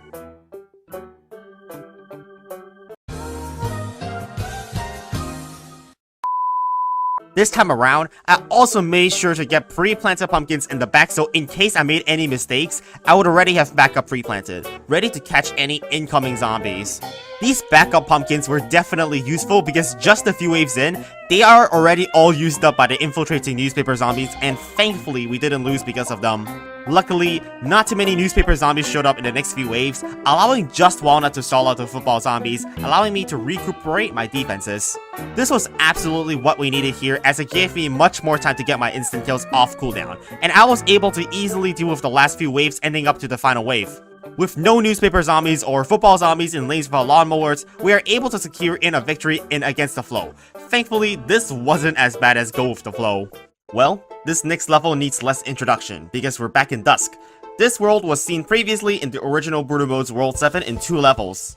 To catch up to speed, Dusk is where mushrooms fall asleep while no sun falls from the sky. In this situation where our income is so limited, we have an extra minute of preparation time. But you can see, the extra minute of preparation time doesn't really help at all. We only have 2 sunflowers by the time the zombies come, which is literally the same when playing in daytime. I could only keep getting potato mines and squashes to defend early, and there's literally nothing more than 50 sun I could afford with this kind of crap economy. By the time a dancing zombie is coming, I still can only get potato mine and squash. Yeah, this is a massive bust. I am instantly aware of how little sun we are limited to in this level, so I immediately brought in the imitator squash instead of umbrella leaf so I can simply just survive the early game right now. After a very long early game preparation, I am able to finally get a cattail on the 6th wave of the level, after planting 10 sunflowers, but by now, just 1 cattail is nowhere near enough to defend. You can either start with 4 basic zombies or 1 buckethead zombie, and starting with 4 basic zombies is enough to make you lose because it's so expensive to defend 4 different zombies at once. The difference is undeniable when comparing how much more easier the level is if it only sent bucketheads. We literally have 2 less sunflowers and 1 less cattail on the exact same wave compared to our previous run. Exact same strategy, just different spawns. Being so restricted on sun, my only option now is to spam puff shrooms and hope they can still stall the waves long enough so I can get up more sunflowers before dancing zombies come in. I also strategically stacked all my sunflowers into 2 lanes so I can sacrifice lawnmowers in other lanes and only need to spend sun defending 2 lanes in the early game. Doing all of this allows us to get our first cattail on the 4th wave of the level instead of the 6th, so we can now at least survive the early game with some actual defense. I quickly set up my tall nuts and several more cattails alongside a planter to further increase my damage output, and this can easily beat out all the zombies early on before the first flag. But a problem was quite apparent. Just getting more and more cattails is not the easy solution to our problems, as each one is slightly less efficient than the previous as they target already dead zombies. The horrible targeting can be seen here. A chocolate pogo zombie coming down the lane, and it gets by with no problems because it takes more than a full second for cattails to retarget. To squeeze out even more sun in the early game, I employ the tactic of stalling zombies until letterheads come in their own lane, so I don't even need to spend my instant kills defending.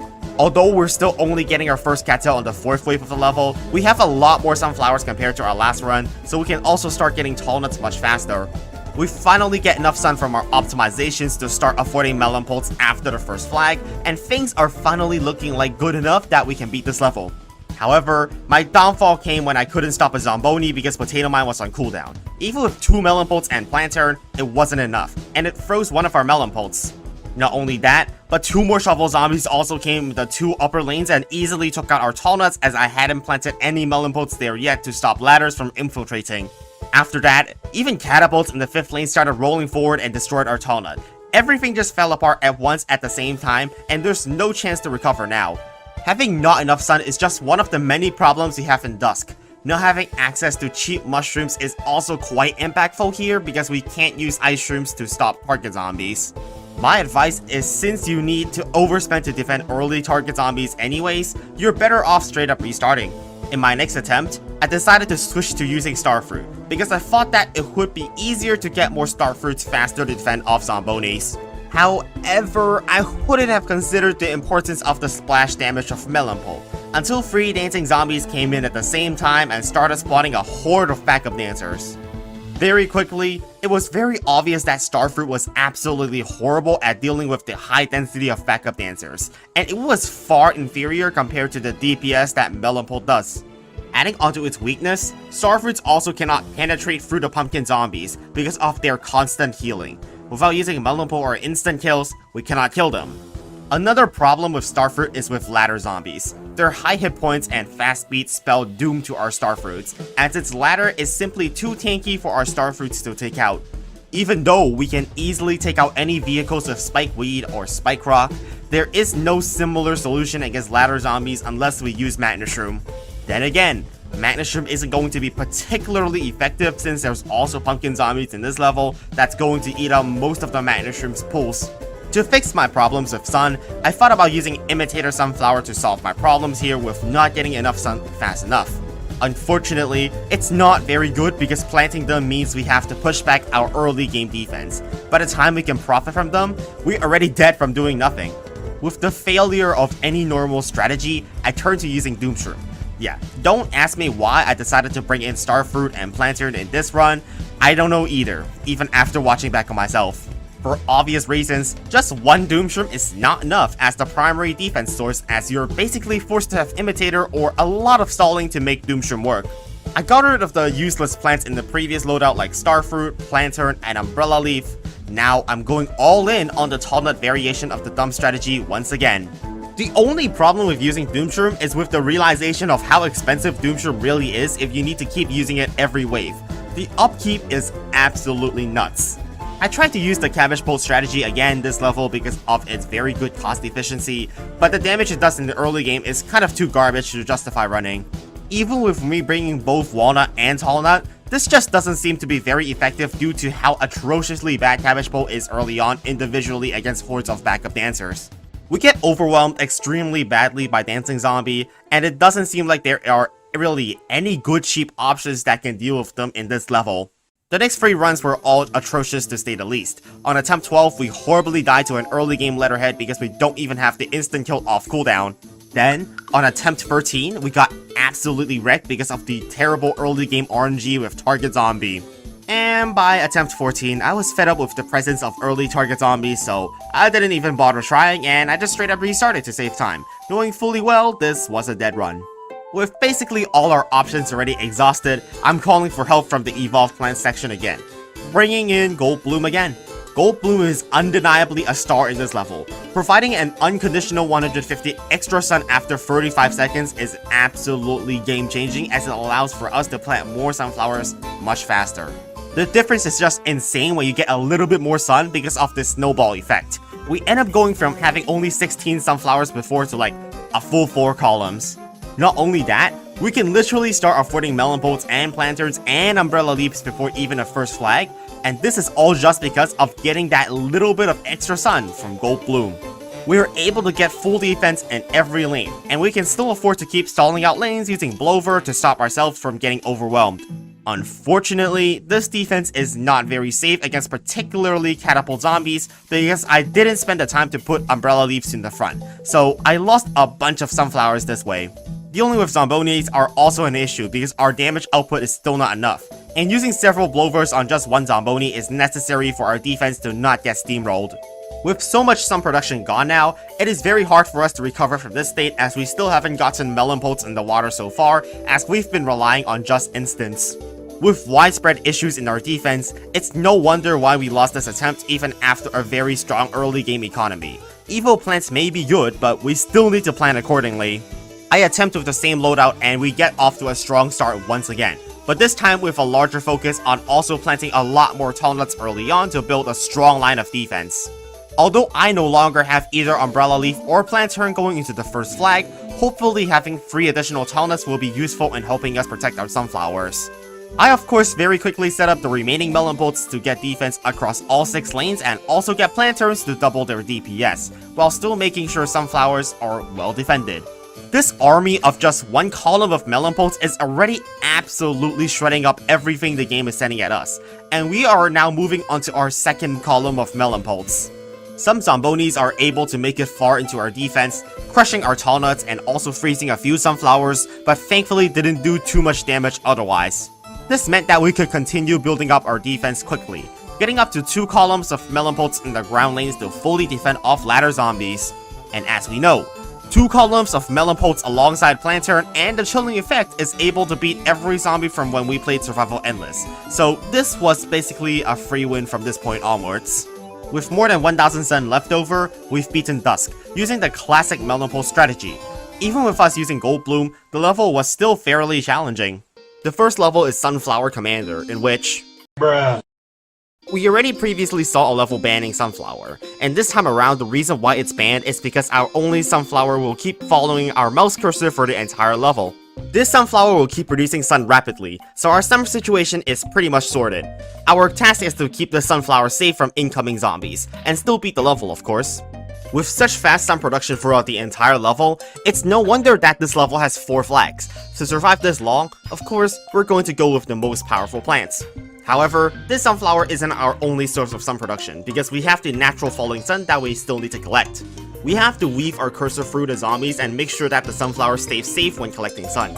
Doing this isn't exactly hard right now, but in later waves, it will get extremely difficult because of certain zombies in this level, if you remember what they were, but you'll see. Meanwhile, I've been rambling. I've been setting up the basic structure of our defense.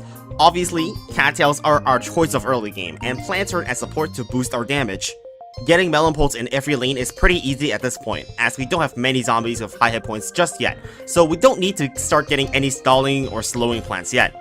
However, with the arrival of the first flag, we see Zombonis as well as taunted zombies, which all have a tremendous amount of hit points. Luckily, just our cattails can add enough damage to kill them. Snorkel zombies can be easily dealt with using Melon Pulse, but we don't have a full column of them yet, so I just use my Sunflower to reveal those Snorkel zombies momentarily for now. We can also handle bigger zombies with blowers if our cattails are busy hitting something else. It's not a permanent solution, but it does help save our Melon Pulse from getting eaten.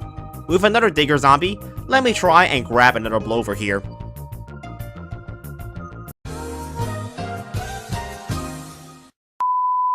Remember what I said about certain zombies in this level?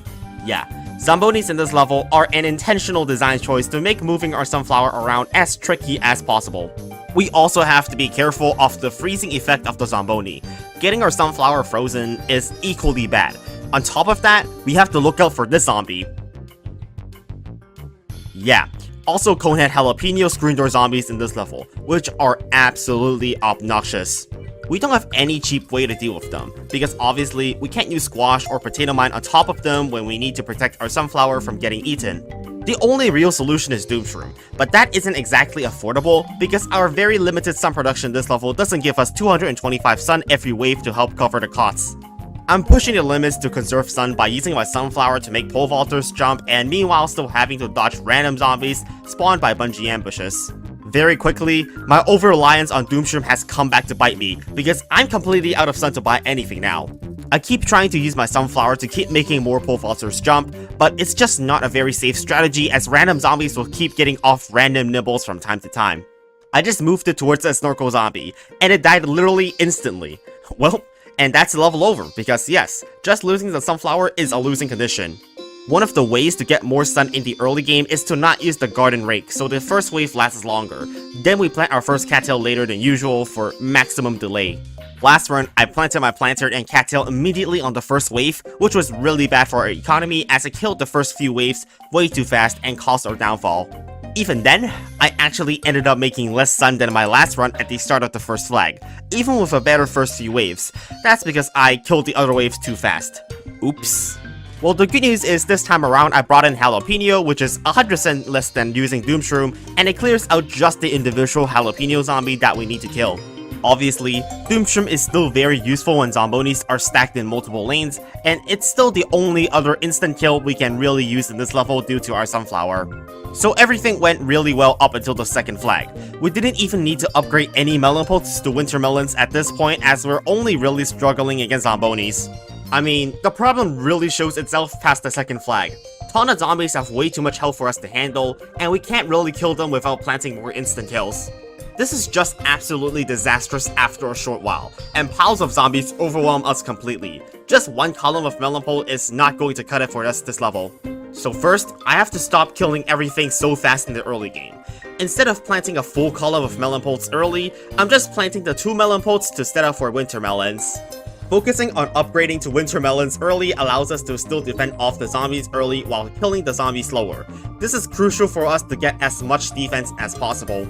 I'm now also utilizing Ice Shrimp instead of Jalapeno, as it's a more effective way to stop Jalapeno zombies while allowing us to simultaneously help out every other lane. These optimizations work out extremely well for us, as we get enough to still plant the full column of Melon Poles while also having Winter Melons already set up before the second flag. With Winter Melons as well as Ice Shroom to further slow down the zombies, we don't even need to spend Doomshrooms on Jalapeno zombies, and we enter the second flag with 700 sun in reserve. Having invested in Winter Melons early on, we also get to save on our Doomshrooms, thanks to them clumping up waves together for us to extract more value off every Doomshroom.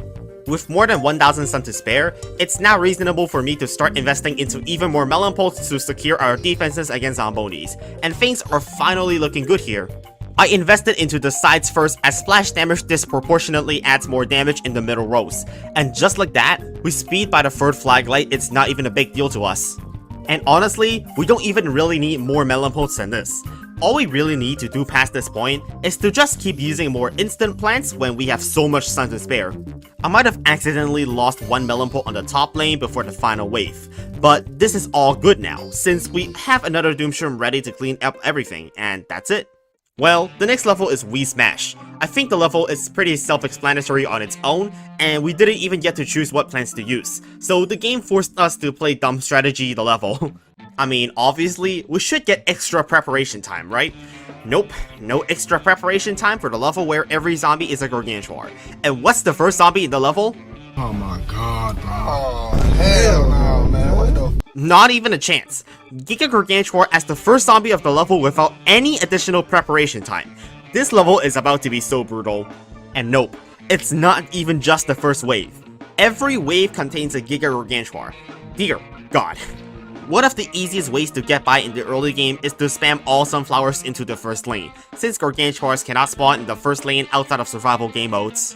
Since we have Marigold, which slashes zombies in a 3x3 area down to 25% of their original HP, just using Marigold plus any other instant kill can kill Giga Gargantuar, like we did in 7-9. We will then use Snow Peas to slow down the Giga Gargantuars, making sure to clump up the two waves of Giga Gargantuars together so we can wait until Marigold is back again to use it. This is pretty much the story for the first 6 waves of the level where it's all Giga Gargantuars, when it's still pretty straightforward. Unfortunately, since I did install the first Giga Gargantuar, I ended up not having enough Marigolds and had to sacrifice a lot more to keep my economy strong. Starting from the 7th wave though, the level ramping begins and we start having to deal with normal Gargantuars as well as alongside the Giga Gargantuars we already have to deal with. This point is where Doomshroom really becomes a necessity, and now, it's really dumb strategy the level, as we need to keep spamming our instant kills to kill off all the Gargantuars. After the first flag, the level itself is pretty monotonous as the only difference there really is just more Gargantuars. Not like it matters much as most of your damage will be coming from Doomshrooms. Which is why it's a good time to ask you guys to subscribe if you've been watching up until this point, because I know 75% of the people watching this are not subscribed. I have 164,000 returning viewers and only 54,000 subscribers, so it seems weird that even 69% of my regular viewers are not subscribed. I know you're watching, so press subscribe. Please. Back onto the gameplay.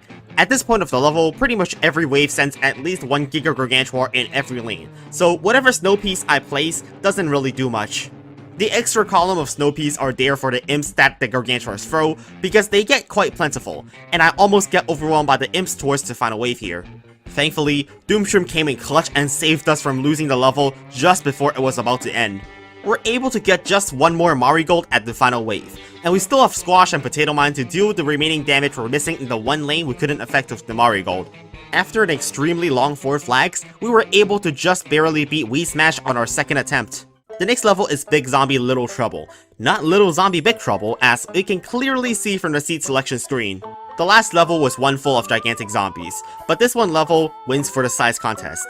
Only size matters when we're deciding which zombie is larger, not the damage they do. So, what really do the big zombies do? Well, every zombie has 5 times more health now, and also walk much faster before encountering their first plant. As a result of this, Conat zombies don't even die to a rake anymore, and we actually need to spend 2 instant kills to kill them. On the other hand, the Little Trouble part of the name refers to the spawn rate being cut in half. This is good for tall nuts as we only need half the tall nuts compared to usual to stall for time. The early game is fairly easy to get by with just instant kills, and we can start building up melon pulse early.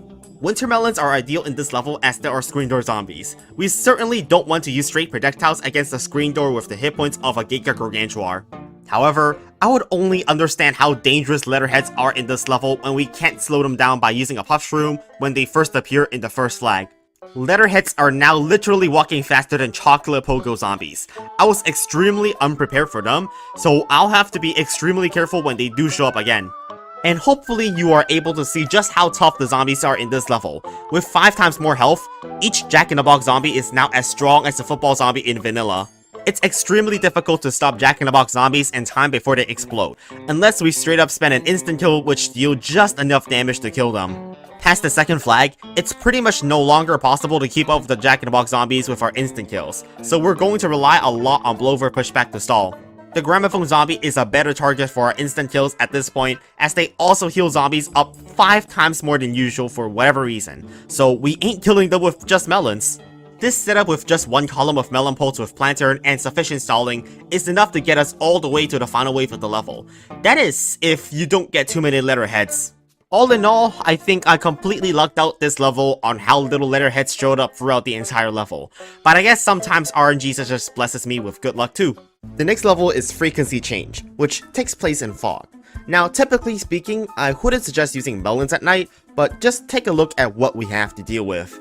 Ladder and snorkel zombies are both weak against melon poles. Then we have balloons, Gatling pea zombies, and dolphins. Seems pretty perfect for tall nuts and cattails to tag along. So what does the name of the level actually mean? Well, you can see from what's about to happen. The gimmick of the level is that half the time, our plants would be invisible.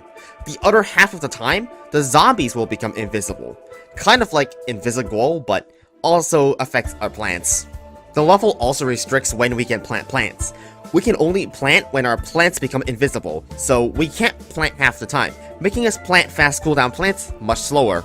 This frequency change happens once every 5 seconds. It means we're limited to planting a sunshroom every 10 seconds since we can't plant 2 sunshrooms within a 5-second window, and instead always have to wait for the next frequency change.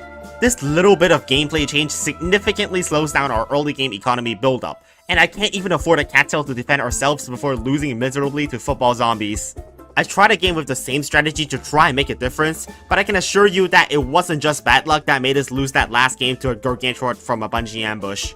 We're simply too broke to afford anything because of how much slower our sun production is. With this being said at nighttime as well, our economy is just as bad as it could get. Usually, imitated sun producers are irrelevant because by the time we can sustain buying 2 sun producers when they recharge, our economy is already strong enough to not need many more. Now, this is the one time where imitating a sun producer is actually good, since imitating sunshroom essentially lets us plant sunshrooms at the same rate as in normal levels.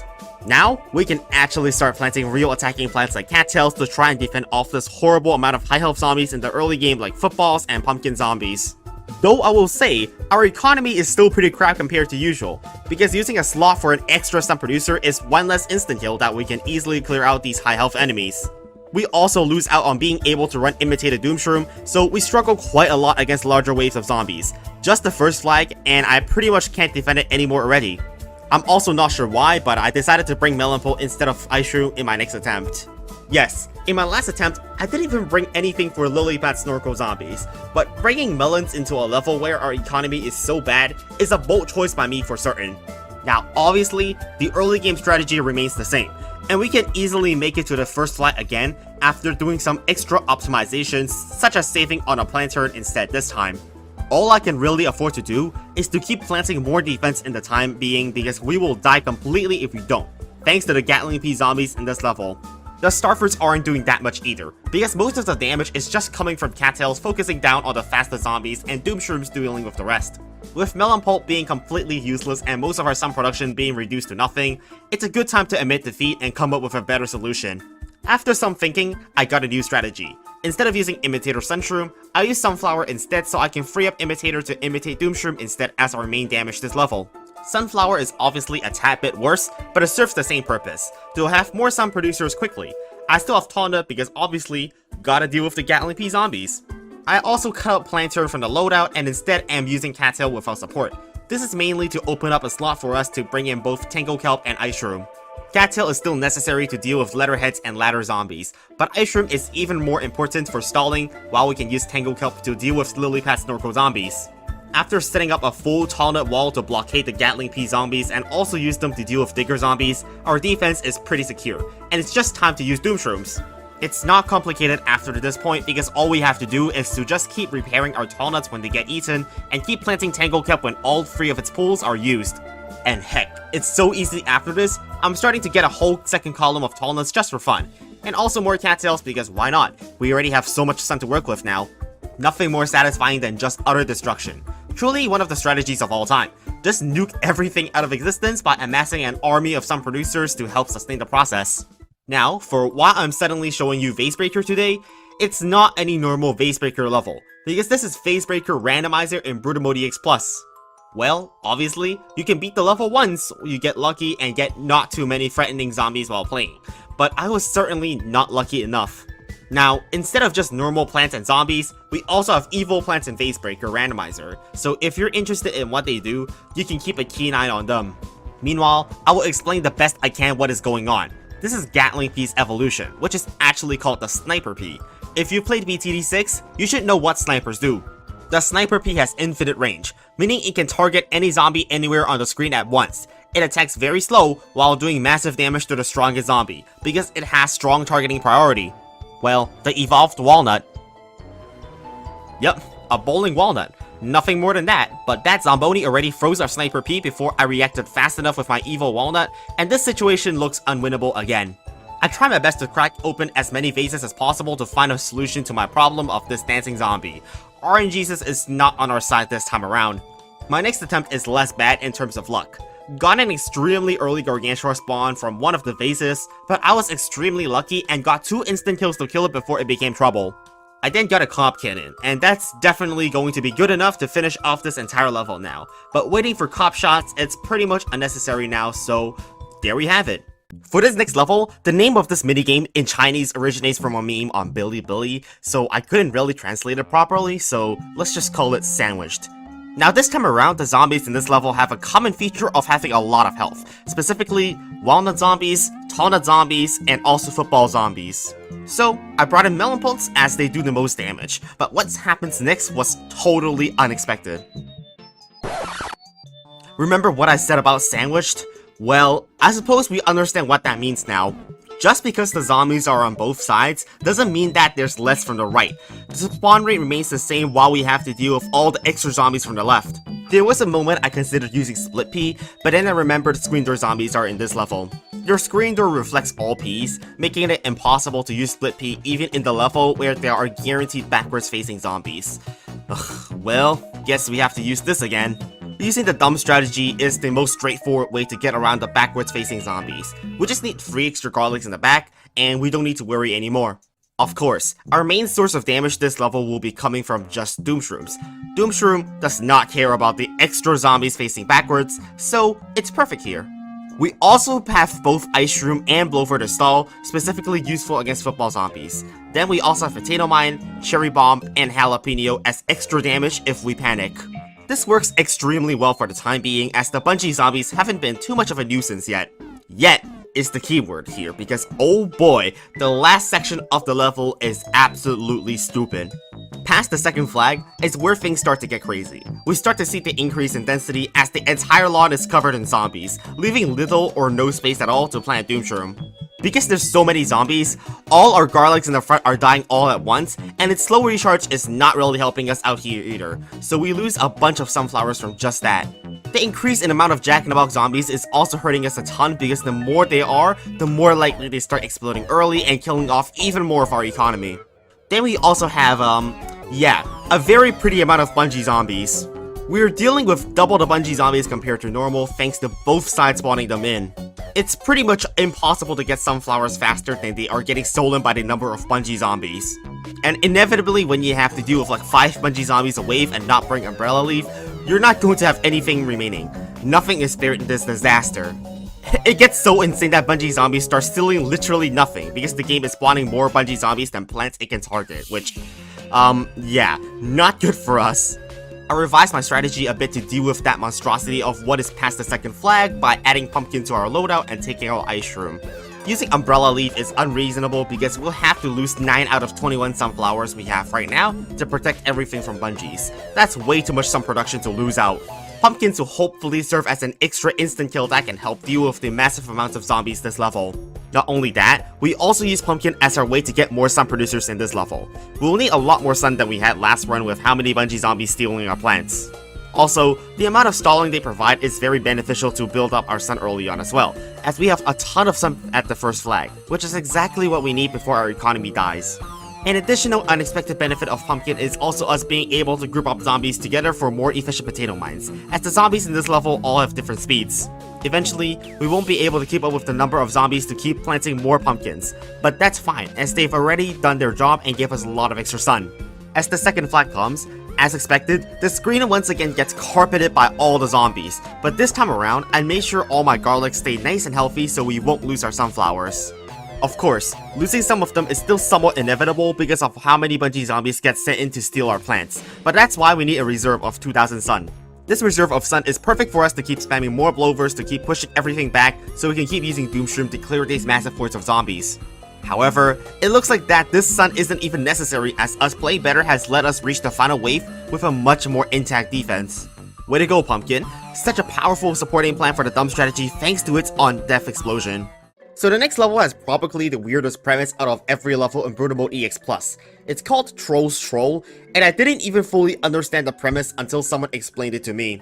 Basically, there's a counter on the top right corner, showing the number of troll squashes out of 15. The objective this level is to troll the squash 15 times before the level ends.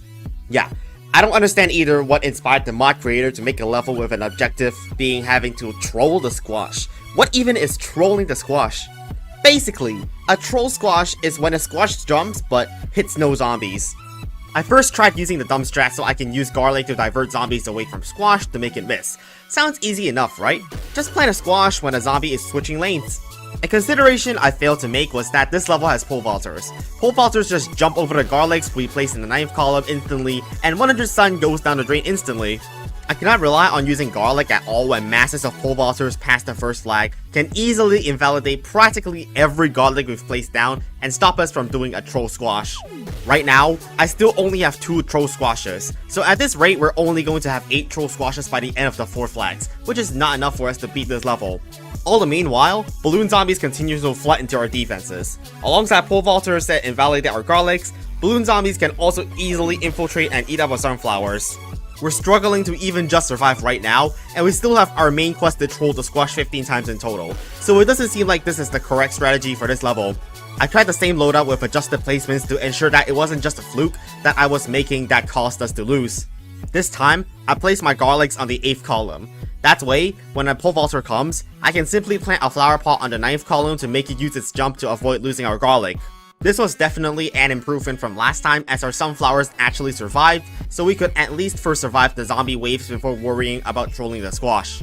But how much I would forget that as being part of the level objective is shocking. I literally could not remember to plant troll squashes because my head was so focused on trying to survive. Very quickly, the second flag was already approaching. I had a whole lot of sun in the bank, but not a whole lot of troll squashes yet. At this pace, we're going to lose this level for certain. Not only that, I start choking on my strategy of having to stop pole vaulters from jumping because I had to deal with a Gargantua at the same time as well, leading to our downfall. By the time that I had cleared up that situation with a Doomshroom, garlics were all dead already and it was basically impossible for us to get them back up again at this point of the level. Though I was able to pull off a lot of troll squashes right here as I was utilizing my Doomshroom to blow up all the zombies right before a squash was about to jump, bringing us to 7 out of 15. However, what would not be good for us at this point was that our economy would proceed to get completely destroyed by the number of pole vaulters on the 3rd flag. With only 6 measly sunflowers left against several Gargantuars, this run is certainly dead as I cannot defend against many more zombies from here. I tried to make Cop Cannon work, once and for all. In the 4th flag level where theoretically speaking, Cop Cannon should excel in as it helps us save sun in the long run. Unfortunately, this is just something I did not manage to make work, as Doomshroom is too important in the early game as an efficient way to defend off everything all at once. Without the efficiency of Doomshroom early game, we can't get nearly enough sun to start setting up Cop Cannons to kill everything off. This is the point I decided to stop using garlic, as the benefit of using it to help us do a troll squash is simply not enough to justify using it in a level pestered with pole vaulters. Instead, we go back to using the tall nut variation. First of which, we don't need insane micromanagement to keep garlics alive, second of which, we can defend easier early on. No more mass blower spam in the early game. Just using tall nuts as our way to defend off all the weak zombies is the ideal way to conserve sun to use for trolling the squash 15 times. Using tall nuts also make a lot of sense when we have to deal with balloon zombies this level, as we don't want balloon zombies to pop when they're flying over sunflowers. As for how to get our 15 troll squashes, all we actually need to do is to utilize our Doomshroom. When a Doomshroom is detonating, we plant our squash, and we can troll it. Once again, our strategy this level is to spam blowers to stall out Gargantua so they can't reach our tall nuts until we have used enough Doom Shrooms to kill them. But a problem that I might have here is I started doing the troll squashes a bit too late, and I might not be able to get enough before the end of the level as I'm only a third of the way there. Not only that, after the third flag is going to be a lot more Gargantuars than we already had to deal with, and we're already struggling to keep up with the amount of Gargantuars right now. With Gargantuars now pestering every lane at once, no matter how much sun I have, it's impossible to stall 4 lanes at once with Blover as we are restricted to its cooldown. Once we get an unlucky Bunchy ambush, we're basically dead now as we have practically no more economy to work with, and we still need to throw 5 more squashes. I can try and survive for the next few waves with what I have left, but it's just simply not enough time to get in all my troll squashes either, so this run is fully dead at this point. In my next attempt, I made sure to have all my tall nuts already fully set up by the first flag to start doing my troll squashes as soon as possible to complete the level objective. Another thing I did was also take out Gravebuster to use Potato Mine instead, since we need just a bit more damage when our squash is out of commission to use this level. Our progress is very strong this time around, getting up to 7 out of 15 troll squashes already only halfway through the section between the first and second flag with our better play. Another nice thing I remember to do this time is to use blowers at the start of each wave to make sure we pop the balloon zombies early before they can infiltrate and eat our sunflowers. All in all, these optimizations help us build up a tremendous amount of reserve sun, and we're already pretty close to finishing off the level objective to get 15 troll squashes before the third flag. After trolling a few more squashes, we have finally reached the end of this level. By using our 15th troll squash activated by a cherry bomb, we were able to beat Troll's Troll. The first level I'm showcasing today is Zombie Dissension Stratagem. This is a reference to the Chinese essay 36 Stratagems. It's like the Art of War, but about stratagems. Anyways, I'm getting sidetracked here. You can pause for the Wikipedia explanation. This level has 4 flags, and the only zombies are Coneheads, Basics, and Digger Zombies. Digger Zombies make perfect sense, nothing wrong about that. So what's the deal here? A Digger Zombie at literally wave 2. Really? This early. Now, we have to spend so much sun early game just so we don't lose all our flower pots, because these guys eat from the underground. Thankfully, I had Potato Mine which can insta-kill diggers, but because we killed a digger zombie, we triggered the 50% health threshold, and the new digger zombie immediately spawns again. Well, this is going to require a lot of readjusting in our strategy because it is not suitable against early digger spam. So we need more digger counters, hence I brought in Imitator Potato Mine as an extra defense against them. But we don't actually even need it, because here's the real twist. Yup, digger zombies appear before the first flag because they are actually in a unique state of neutrality. They can attack both plants and zombies, and we cannot kill them if they pop out of the ground as if they were hypnotized to our plants. This creates an interesting dynamic of us deciding how to utilize its abilities. We can kill it with a potato mine or let it take out some flower pots in exchange for it to defend the lane it's in. Now we actually know what the gimmick of the level is, we can effectively set up a defense that would allow us to beat this level and get by the neutral digger zombies in this level. My plan for the early game is simple. Cycle through our instants. We guarantee our sunflower safety by doing so, since Melon Pulse won't be doing anything to defend off digger zombies. I also set up a lot of tall nuts in preparation to protect my Melon Pult lineup. As we saw in Survival Endless, tall nuts are very effective at stopping digger zombies and killing them. After I get a full column of tall nuts as our digger zombie defense, we can start setting up our Melon Pults and buff them with a planter to absolutely shred through the brown coat zombies. However, the problem with this strategy is with the gimmick of the level. Tall nuts can only hold for so many digger zombies, and they eventually wear down and digger zombies infiltrate. Since these diggers are technically hypnotized, once they come off the ground, we cannot kill them with anything, including Doomshroom to stop them from eating up all our plants. Once I started losing sunflowers, my economy was no longer strong enough to sustain replanting tall nuts. Like a domino chain effect, us getting overwhelmed in one lane indicates the downfall of our entire defense. Obviously, this run is pretty dead at this point, with how our defense looks when we still got a lot of the level to go, and it seems like just one column of tall nuts isn't going to cut it for us in this level. To solve this problem, I'm bringing in Imitated Doomshroom instead of Imitated Potato Mine. It means we have to sack a bunch of flower pots early, but it had to be done for the greater good. I'm still using Melon Pults even though I have double Doomshroom, because it defends off all the brown coat zombies, preserving the health of our tall nuts to block off just digger zombies. When the time is right and we see a bunch of digger zombies grouped up, we just simply activate our instant kill to clear them out easily. With us spending a Doomshroom every 2 waves, this basically guarantees that we can kill them all, and we won't have to deal with their neutrality. With this dumb strategy and Melon Bolt spam hybrid strategy, we can beat zombie dissension stratagem pretty easily. So, this next level has some zombies that we have to deal with.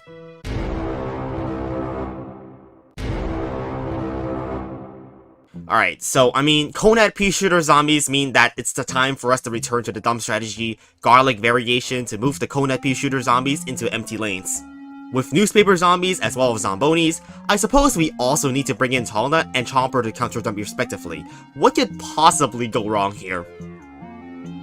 Oh my god, bro. Oh, hell no, man. What the... Well, looks like we have a pretty big problem in this level. Enormous, some may say. So as if Conad pea shooter zombies weren't already annoying enough in their base form, their damage is now quadrupled in this level as melons deal 4 times more damage than peas. This is because this level is conveniently named Pea to Melon. All pea projectiles have now been converted to melon projectiles, quadrupling the effectiveness of the pea shooting class. The other thing about melon projectiles is that they also hit shorter plants, so even sunshrooms and puffshrooms cannot escape the wrath of Conad pea shooter zombies. No dodging from the projectiles fired by pea shooter zombies, plus they do quadruple damage, and there's 4 flights of this garbage, and we still have Gatling pea zombies to deal with. Wow. Saying the early game was hard is an understatement. It was a nightmare. Having to deal with pea shooter zombies that deal quadruple damage is ridiculous, with no extra sun and this being in nighttime. I tried doing the all-in or miss strategy where I stack all sun producers into just one lane and pray that early game zombies simply don't show up there to at least get an economy going. But the stupidity does not end here. Garlic doesn't even do crap when the one we placed literally died after only 3 waves because of how much damage pea shooter zombies did to it. I imagine using garlic protection would not be a sustainable strategy if we need to replace each garlic every 3 waves, so I brought back one of the forgotten plants, Scaredy Shroom. Their high health, low cost, and fast recharge will help us defend against pea shooter zombies. That's what I thought until I realized even Scaredy Shroom was too expensive. With even the cheapest plants like Scaredy Shroom out of reach this level, our only option is to imitate Puffshroom to use as a free wall plant and defend off this madness early on. With this, we can now survive for a few more waves than usual, so we can start saving up some to get tall nuts for the long run. That is, until I had to deal with this Mungie ambush with just Puffshrooms. Yeah, they're also in this level because Bucketheads. To avoid having the same problem again, I made sure to freeze the target zombie before killing it with Doomshroom. Without further troubles now, this finally allows us to get enough sun to start planting down real attackers instead of just instant kills. And this is very important this level because... Hello there. That's right, because not only do the zombies get a huge upscale in power, but our own pea shooting plants also get the buff where all pea projectiles become melons. With us finally affording our own overpowered plants, we can finally make it past the early game of the level onto the first flag. Unfortunately, we also then have to deal with the zombie. Yup, just when I thought I was able to turn things around by getting some overpowered attackers of our own, we have to deal with this monstrosity of the Gatling pea zombie. A spread attack of melons across all lanes attacking extremely fast. Not any amount of Puffshrooms will prevent us from losing against this.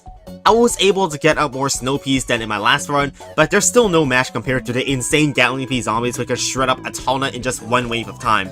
Their spread attack is also capable of wiping out our entire sun production within just a minute, and there's no way we can stop this if we don't have enough sun to block its shots or kill it.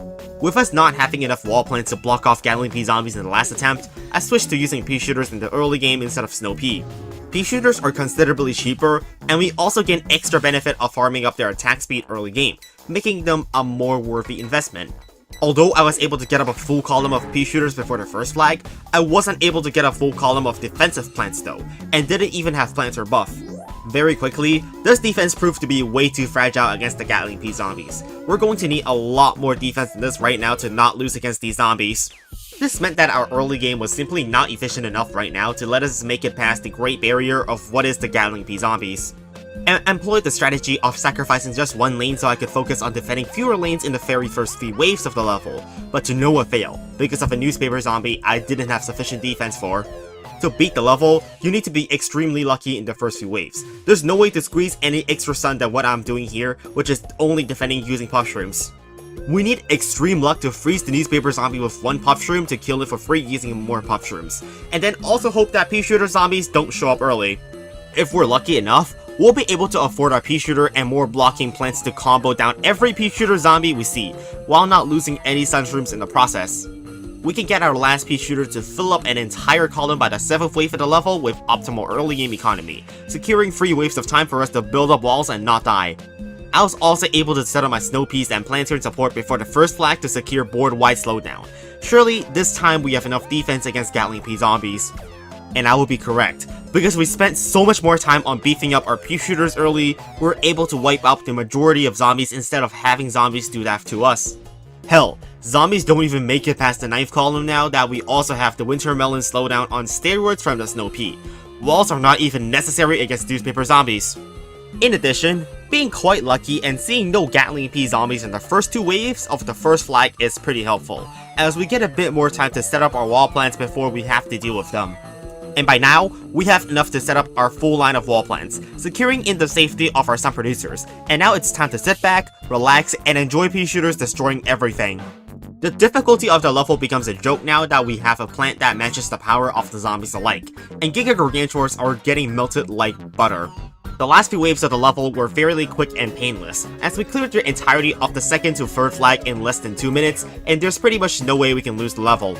Which is why it's a great time to press subscribe, because the last time I asked you guys, only about 1,500 people did it. We've only improved by 1%. What are the other 74% of other people doing? Anyways, in the meantime, I've been adding more extra pea shooters into the back of this defense to make it even better than it already is. And yeah, pretty much nothing is ever breaking through. This is pea to melon completed with pea shooters and snow peas. Shame they needed artificial buffs to be useful. The next level is called Dr. Newspaper's Revenge. I highly suggest watching part 7 first to see the original Dr. Newspaper boss fight in 710. A quick recap for those who forgot, the Dr. Newspaper boss fight gives 500,000 sun to set up any defense. You have 1 flag to do so before it comes and changes all the seed packets. The level is similar to the Dr. Newspaper from 710 with a few changes. The main difference is that it only stays in its first phase instead of having 4 phases like the original boss from 710. Of course, we still have to deal with all its first phase abilities. Be always ready to plant Doomshroom and use 2 Mega Coffee Beans to wake up the backflying plants once it turns night. One notably harder part of the boss is that it steals 4 random seed packets during daytime instead of only 1 seed packet. This makes getting magnifying grass from our seeds much less likely. Our strategy this level is still to get the magnifying grass, the yellow tinted scaredy shroom during daytime, and spam click on it to deal damage as fast as possible on the boss before getting overrun. Unfortunately, my Doomshroom got frozen by a Zomboni here, as there were 3 Zomboni spawned by the boss's ability. Should have paid more attention to what zombies respawn. So, I did the level again with the same strategy again. Notably, I'm just using a loadout that I beat 710 with, but with Winter Melons instead of Torchwood to save space. Once again, the strategy here is the same as last time, but I'm just hoping that the game is nicer to us this time and gives us the plants we need in daytime to kill Dr. Newspaper fast enough. Our initial luck was completely rotten, as the boss just kept switching between daytime and nighttime, and we didn't even have time to utilize our magnifying grass to do damage. Very quickly, its Flames of Darkness completely demolished almost every plant we had planned down initially, as all my Winter Melons are now dead, as well as most of my Gatling peas. But we're still surviving here quite well because the boss isn't spawning any Zombonis, which are the main threat to us, as their fast speed makes it hard to react to, and its freezing mechanic is also devastating. Otherwise, basically anything else the boss can spawn is just a slow clump of who knows what, which can basically be stalled by just blowers and tall nuts pretty easily. We also get much luckier with how long daytime is lasting in this attempt. With over a minute of daytime for us to get in damage against the boss, this is looking much better than our last run.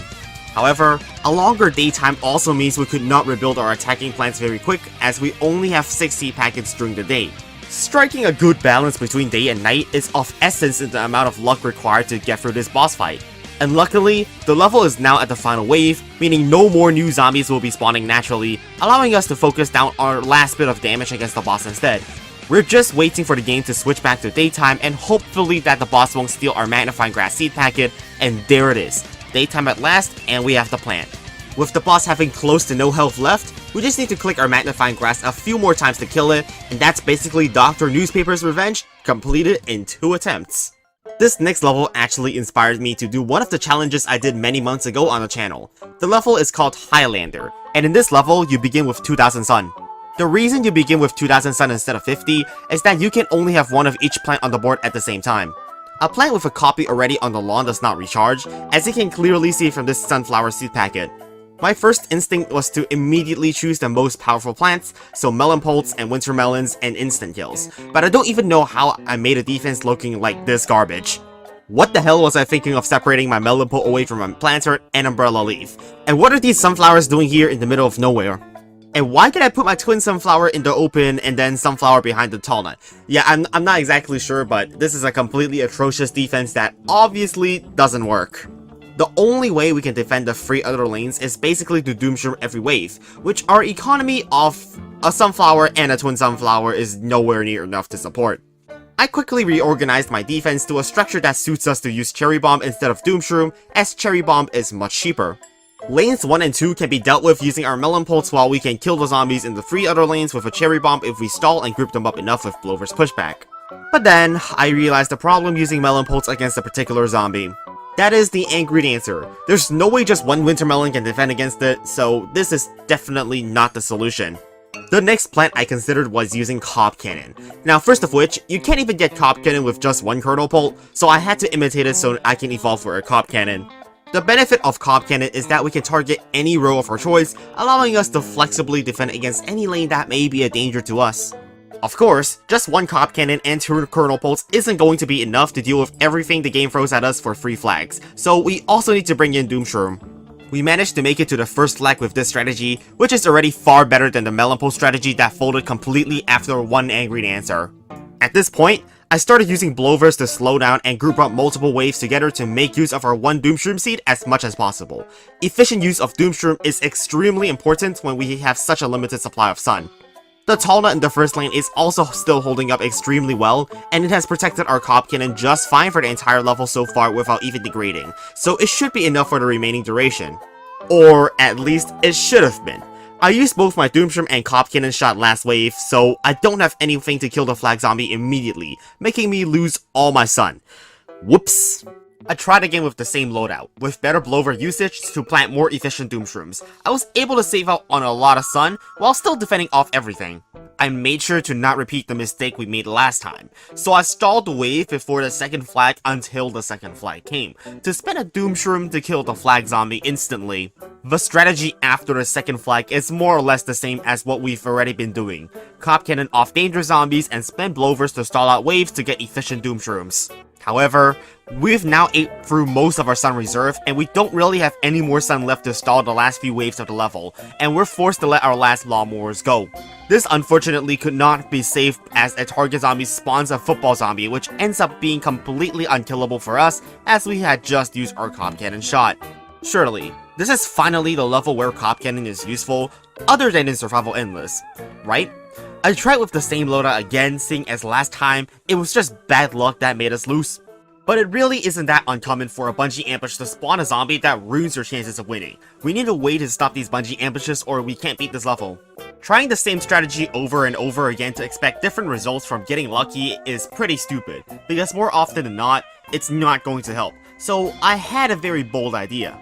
I'm using Sunshroom in daytime. This is the first time I've ever woken up a Sunshroom with a coffee bean, but I'm hoping that this little bit of extra sun can support the dumb strategy. The issue with using the dumb strategy in this level has always been to do with how much sun we need to constantly plant Doomshrooms, and yet we have such a limited supply of it. Using the dumb strategy also gives enough slots for us to use Ice Shroom plus Cherry Bomb to prevent bungee ambushes, so hopefully this is enough for us to make it past all 3 flags. We sailed past the first section of the level as usual, but the problems really begin when Pogo Zombies show up. We used to be able to spend just a cop shot to kill a stray Pogo Zombie and leave all the other zombies alive to stall the wave out, but now we need to spend Cherry Bomb or Doomshroom. Neither of those are great options. Cherry Bomb for one zombie alone is bad value, and so is Doomshroom, since it makes the next wave appear immediately, giving us no time to stall. We make it to the second flag with around the same amount of sun as our previous run, and after killing the flag zombie immediately with a Doomshroom, this bungee ambush had to spawn a newspaper zombie to screw us over. Our sun production gets completely demolished, and now with no economy at all, the chances of us making it to the final wave is basically 0, as I only have 1 lawnmower remaining to spare. After 2 more Doomshrooms for the next 2 waves of zombies, this run is pretty much over at this point as we have 2 digits worth of sun to deal with this Angry Dancer. I mean, the amount of runs I'm losing because of bungee ambushes is getting out of hand. All I want to do is save a lawnmower from an Angry Dancer, and I have to deal with this garbage because I didn't plant an Ice Shroom first. Come on, man. Just because of this bungee ambush, I'm going to lose all my lawnmowers just because I cannot kill a football zombie without going broke. Even bringing Ice Shroom to prevent as many bungee ambushes as possible, I still managed to get into these losing positions every run. Not only that, the increase in zombie density is very harsh. There's almost always letterheads, pogos, or angry dancers in every wave, and stalling is really difficult against these fast zombies. Ice Shroom was doing practically nothing to stop bungee ambushes, and I was struggling to save up enough sun to use later on, so I decided to ditch it here in favor of Puff Shroom. Puff Shroom stalling is very niche, as it can only stop a zombie for a very short duration, but it's completely free, so might as well have something to use if we're not going to go for Ice Shroom. And once again, I have no idea how this manages to happen every time in every run. Yet another football zombie from a bungee ambush. Why does it have to be a football zombie? To me, it doesn't seem like Puff Shroom solved any of our problems, so I opted to switch back to Ice Shroom, even if it wasn't very effective at stopping target zombies. At this point, it was already my 12th try on this level and I've spent easily more than 2 hours already. There really was not much more room for improvement I could find. I'm not exactly sure if there's any other plant that could possibly improve this loadout, but what I do know is that we can get by this level much easier if target zombies simply don't spawn. That's exactly what has been going on for this entire level so far. Not a sight of target zombies at all, and I'm just sitting comfortable here, doing my Doom Shrooms wave after wave. Very quickly, we're closing into our demise, with only a few hundred sun left to use, but that's fine, because this is the wave before the final wave. Ice Shroom comes in clutch to freeze this wave for us so we can use our very last bit of sun on the one last Doom Shroom to kill everything and finally close off this level of only one of each plant. Or at least I thought it did. The fact that our sun production is so limited forces us to use only the most cost-efficient solutions against the zombies, which makes the level just frustrating as we can't cut our losses easily. We can't bring in Potato Mine or Squash to kill a stray letterhead, since we need to have literally goddamn Sunshroom to even get Sun to plant Doomshroom in the first place. The frustration really hits hard in this run. Here, I spent a Cherry Bomb to intentionally send out the next wave earlier to make better use of our Doomshroom to clear more waves at once. And I do this only to get screwed by an Angry Dancer taking advantage of the fact that all our instant kills are on cooldown, making us lose instantly as we have literally nothing but Blover. I will not be kidding about how much frustration is in this level. I managed to not get unlucky in my next run, so I made it all the way to the final wave with our last bit of sun again. I spent my last bit of sun on a Doom Shroom, lo and behold, yet another bungee ambush that spawns a fast zombie, this time a ladder zombie, and we have 0 sun to defend it. Come on! And I would quickly find out just how stupid this would be once again. Target zombie dies to a Doom Shroom as we needed to spend one to kill an Angry Dancer, and we get a Gargantuar. The consequence of the target zombies when we have just 3 damaging plants is so immensely large. And guess what? More target zombies galore, and we get even more unlucky. So I suppose that I had enough with the crap of the random zombies killing us over and over again, so it's time to change things up a bit by bringing in Squash instead of Cherry Bomb. We can still use Squash to kill a frozen target zombie to prevent its bungee ambush, but it's considerably cheaper and also recharges faster, so we can much more consistently do it. So how much sun do we save by having Squash instead of Cherry Bomb? Well, first, we still have 1500 sun by the first flag, which is considerably better than our last few times. It's also considerably better to use compared to Cherry Bomb when we just need to stop a single zombie like a letterhead, which is what we're struggling with, not masses of fast zombies. And finally, for once, I feel like the Ice Shroom plus instant kill strategy is actually helping out, as so far every single bungee ambush has been prevented using Ice Shroom and Squash. We make it to the second flag with 1100 sun, which is about the same as previous runs, but this time with more lawnmowers still left, which is a good sign of Squash working out better for us. From here on out, it's smooth sailing. We've not seen a single bungee ambush yet so far, and even our Doom Shrooms are becoming more efficient, killing 3 waves at once. We're closing onto the final few waves of the level with more than 700 sun. It's safe to say that Squash was a good choice, and it will push us over the edge to beat this level once and for all. And that's the final wave. Just another Ice Shroom and Squash combo, and we've successfully prevented every bungee ambush throughout the level, and beaten Highlander. So let's get started on the final stretch. Today's first level is Luck. It's a conveyor belt level with only Sprouts and Cherry Bombs, where Sprout's ability is to transform to any random plant. Unfortunately, we can't get evil plants, but we can get about anything else on the seed selection menu, including upgrade and aquatic plants. Obviously, you need a lot of luck to beat luck. But the level is not really difficult at the end of the day, since it was designed to just be a fun level to play through. The conveyor belt moves very fast here, giving us lots of plants to work with. This level has 4 flags, meaning we're in for the long haul and we can't just keep every plant we get. Weak plants like puff shrooms need to be dug up to free space up for more powerful plants. This is especially important for the tiles adjacent to planterns, with an extremely limited supply of planterns, and we need to rely on them to double our damage output. This is why I have the best plants like cattail, Gatling Pea, as well as wintermelon strategically next to the plantern after several rerolls. With such a messy defense, we're still able to easily beat up the hordes of Giga Gargantuars the game throws at us, thanks to the amount of cherry bombs the game gives us. And that's mostly why this level isn't as painful as its raining seeds. Having spare cherry bombs helps mitigate the variance in plants we get, and helps deal with any individual threats. The level is pretty simple, and it was a relief to finally have fun on a level that is based on only randomness without the insane difficulty that comes with most levels in Brutal Mode EX+. The next level is called Tooth for Tooth. Well, it has... Oh no! This level isn't actually that bad even with both Conet Pea Shooter zombies and Buckethead Gatling Pea zombies, because it's a conveyor belt level and doesn't have a special gimmick. However, what is special is that this is the level which showcases primarily the Hypno Shroom, as the only plants we get from the conveyor belt are lily pads, Hypno Shrooms, and Blovers. Essentially, we have to use only Hypno Shroom to beat the zombies, making this somewhat similar to the minigame Zombies vs Zombies from PvZ expansion, or Remastered. But then, I had a pretty big problem to deal with. More so, Gargantuan. Hello there. Well, obviously, we can't hypnotize a Gargantuar, but we have nothing else but Blover to do damage to Gargantuars. So, we're basically screwed in lane 3 is what we're being told. Nonetheless, I kept trying to stall it out with the copious amounts of lily pads the game gives us until the inevitable demise of our pool cleaner. Not only were bungee ambushes a big problem, just take a look at this amount of zombies. How the hell are you supposed to defend with only Hypno Shrooms?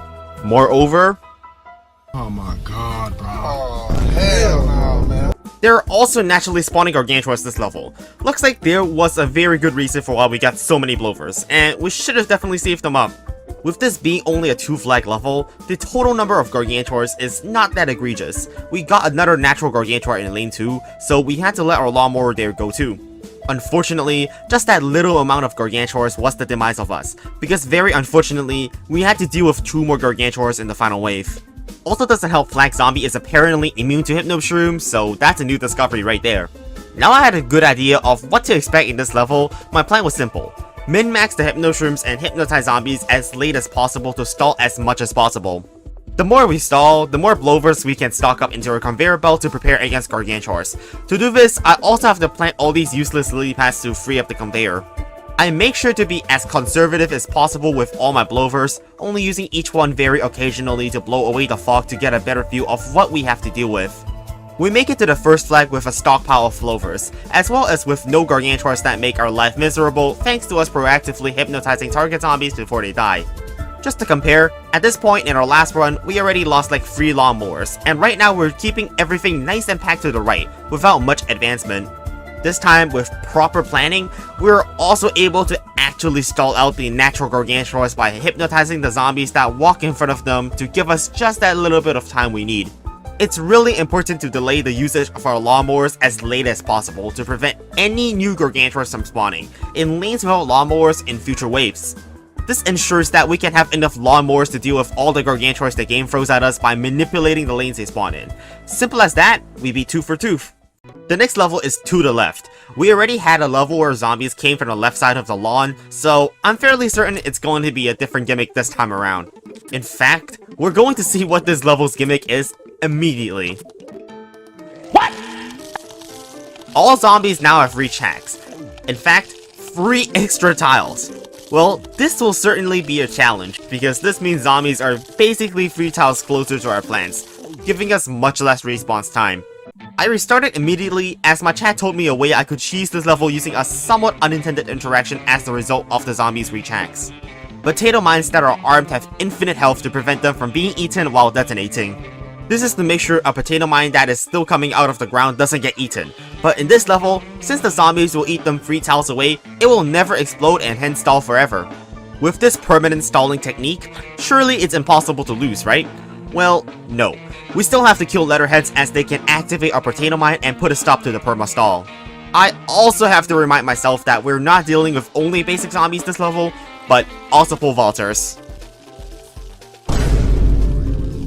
Pole vaulting zombies also now detect plants 3 tiles ahead of them and jump a total of 4 tiles. We got the long jump champion right here, leaping over half the roof in one jump. Thankfully, pole vaulters lose their reach hacks after using their jump and return to normal, so we can just put a tonic behind our potato mine to actually deal with them fully. Zombies with reach hacks also cannot eat plants not 3 tiles away, so for example, this flower pot is completely invincible since no zombies can be 3 tiles away and in front of it. Surely, there isn't a way that we could possibly lose this level with this brilliant cheese. Bye, have a great time.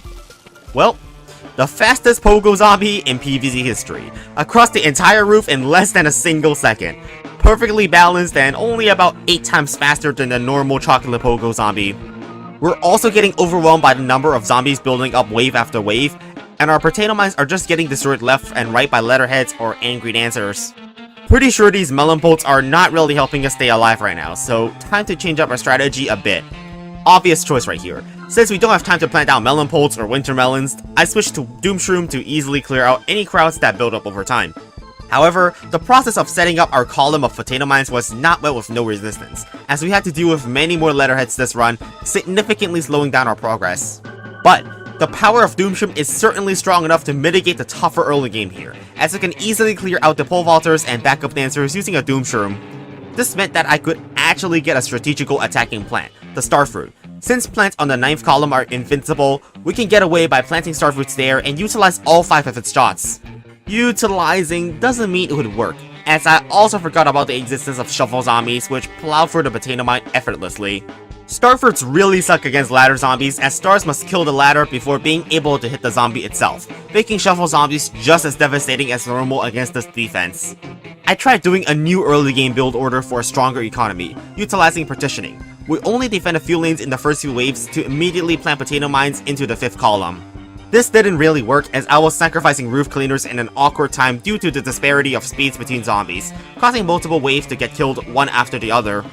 I was quickly schooled by the angry dancer about why we needed to get as many potato mines on the board as quickly as possible to defend, and not to greed by planting less of them. With what I just learned, I now utilize the rake to defend one lane, while 2 more potato mines will usually defend off the first wave, depending on whether there are 2 zombies in the same lane. This creates an initial safety net early on to prevent us from losing to any potential early game threats, and we can easily set up our sun production safely behind this potato mine wall.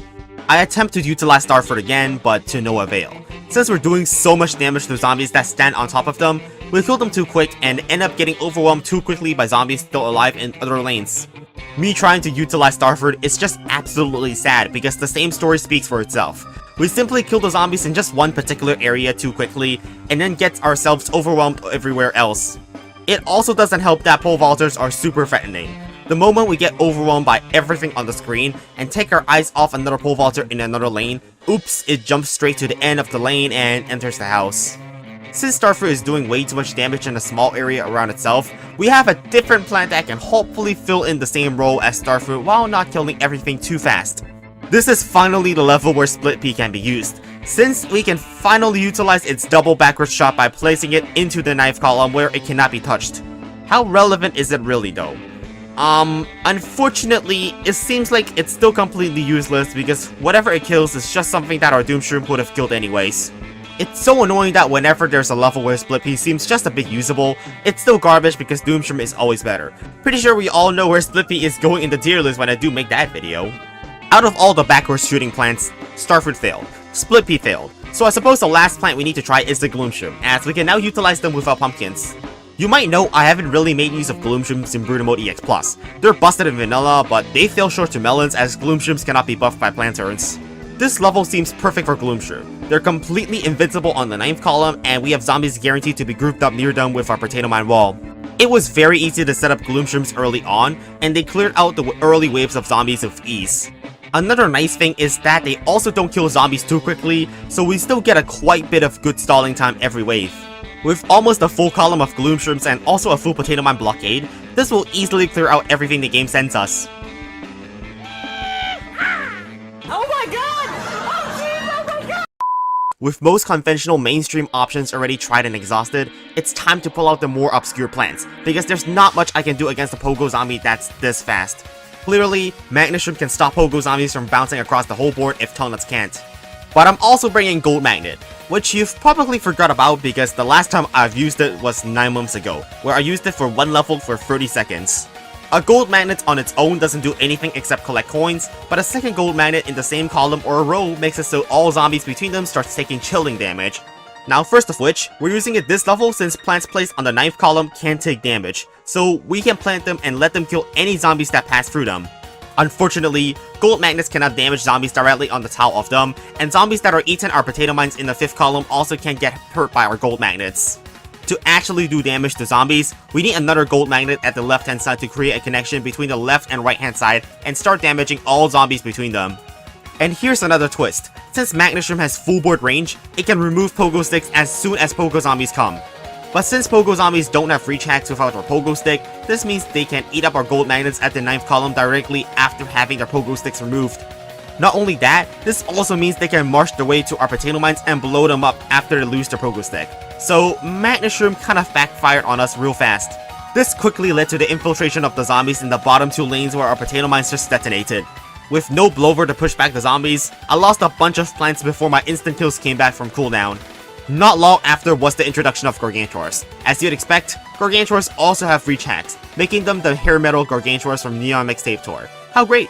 And for obvious reasons, potato mines even with infinite health are no match for the smash attack of the Gargantuar, which can instantly kill it regardless. We're going to need more instant kills to survive against Gargantuars, so I had to make a cut somewhere, and it had to be the Tall Nut as its only purpose was to stop pole vaulters.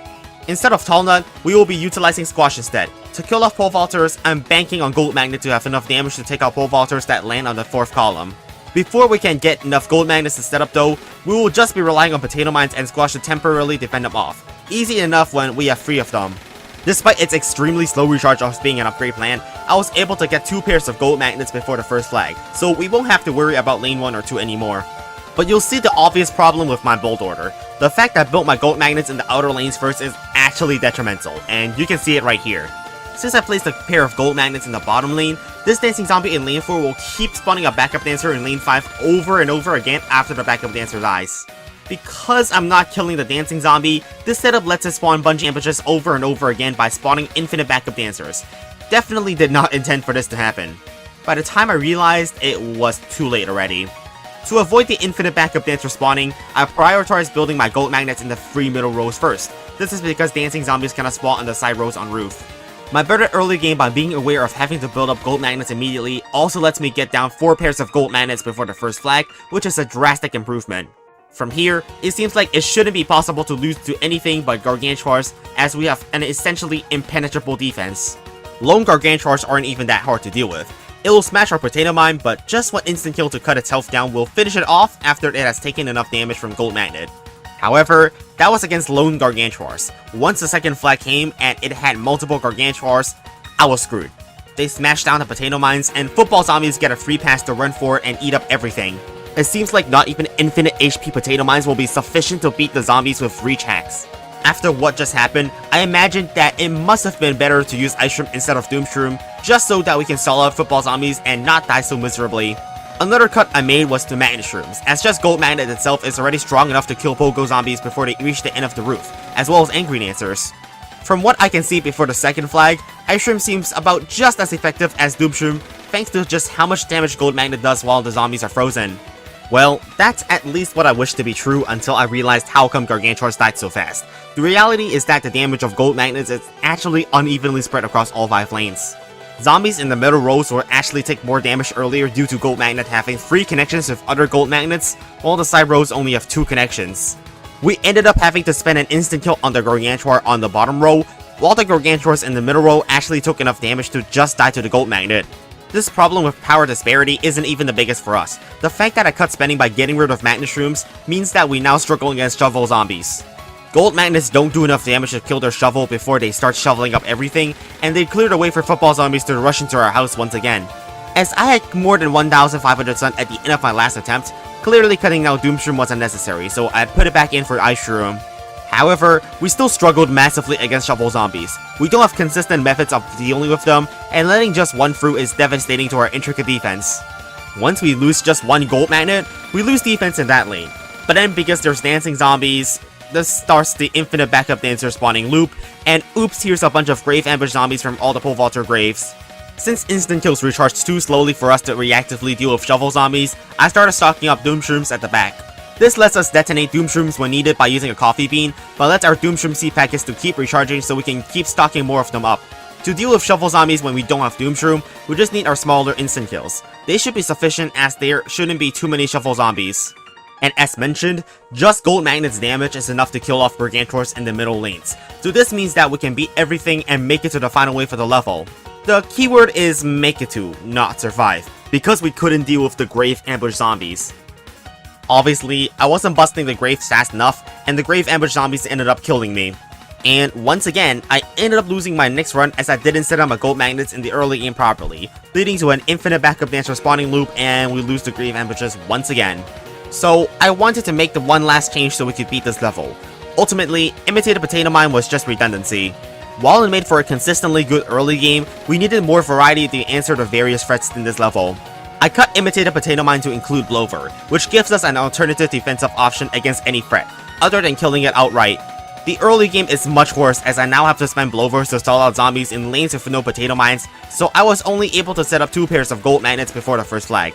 Thankfully, I was very lucky to not see any shovel zombies disrupting our setup process, and was able to plant all 5 pairs of gold magnets before Gargantors started coming in. As you could have noticed, I didn't really stock up on any doom shrooms this run, and that's because just Blover is strong enough that we don't need to do that. One Blover pushes everything in a lane back to the start, and from there, they will take enough damage from our gold magnets to die. This works for basically every zombie in this level. With Blover's fast recharge, we can easily clear out lane by lane, or when we get overwhelmed, we can still pull the trigger on a doom shroom and wipe out the board. And surprisingly, gold magnet is going to be the plant that allows us to beat the level where zombies have reach hacks. Who knew having more reach could actually be a bad thing? Now we're onto the next level, called Glove War 2. I mean... Why are you running? Why are you running? In the first Glove War, we had to choose 10 pre-planted plants and move them around with our gardening gloves to beat the level. This time, we only have 7 seed slots, and we also have to play in the normal choose your seeds format to build our own economy. We also have a much tougher early game as we have to deal with newspaper zombies and coconut pea shooters. Just 2 waves in, we're already dead against newspaper zombies because we only have puff shrooms. This is pretty reminiscent of the horrible early game in Pizza Melon. Since there's balloon zombies to deal with, I need to bring cactus, but then there's also catapult zombies, so I need to bring umbrella leaf. To deal with Gargantors, we pretty much need Melon Pot with Planturn to deal enough damage, and Tallnut seems pretty necessary to then survive against newspapers. It doesn't seem like we can spare a slot anywhere for Imitator Puffshroom to make this early game less miserable. So I just have to hope that one of our Puffshrooms can freeze the newspaper zombies in its tracks. Of course it doesn't happen until all our Puffshrooms are already dead. The early game is just very unforgiving. We need so much luck to be on our side to make sure newspaper zombies don't just completely trample all over our mushrooms. Puffshroom spam is also simply not enough damage to deal with the coconut pea shooter zombies. Just because their Zombotany piece can't hit Puffshrooms doesn't mean that we can defend them when they have so much health for one basic equivalent. It certainly is ugly, but I have to move around all my Sunshrooms to save lanes so they don't get eaten, and then sacrifice my lawnmowers one by one just to get a kickstart to the economy. And then I attempt to start building up a defense, only to get completely destroyed by how many newspaper zombies the game keeps sending at us, and clearly this isn't going to work out. To not just sacrifice every lawnmower to defend the early game, I decided to plant cactus as some soft defense against coconut pea shooter zombies before switching to melon bolts. The amount of micromanaging to make sure we have as many Sunshrooms and Puffshrooms on the board at once is still extremely stressful though. I have to make so many decisions in such a short amount of time, and also perform all these actions to move every plant to safety if it's in danger, while ensuring we have enough damage. And in fact, I said I wasn't even doing a good job at all at min-maxing our economy here. I was putting too much focus on everything already on the lawn, and I'm not planting Sunshroom off cooldown to maximize our economy.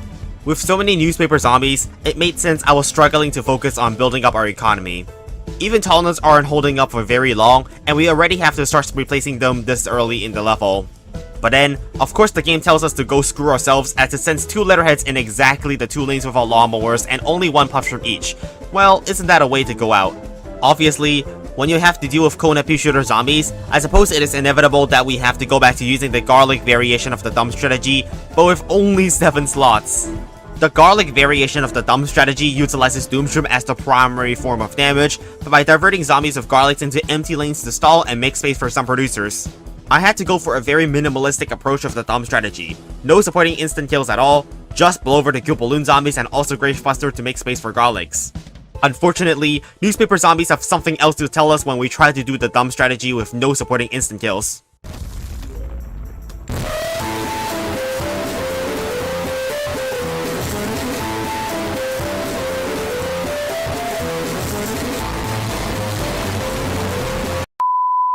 In hindsight, it was a bad idea to spend Doomshroom when we didn't have a Talna in every lane with a newspaper zombie. So surely, if we now also have Talna blocking, we're fine.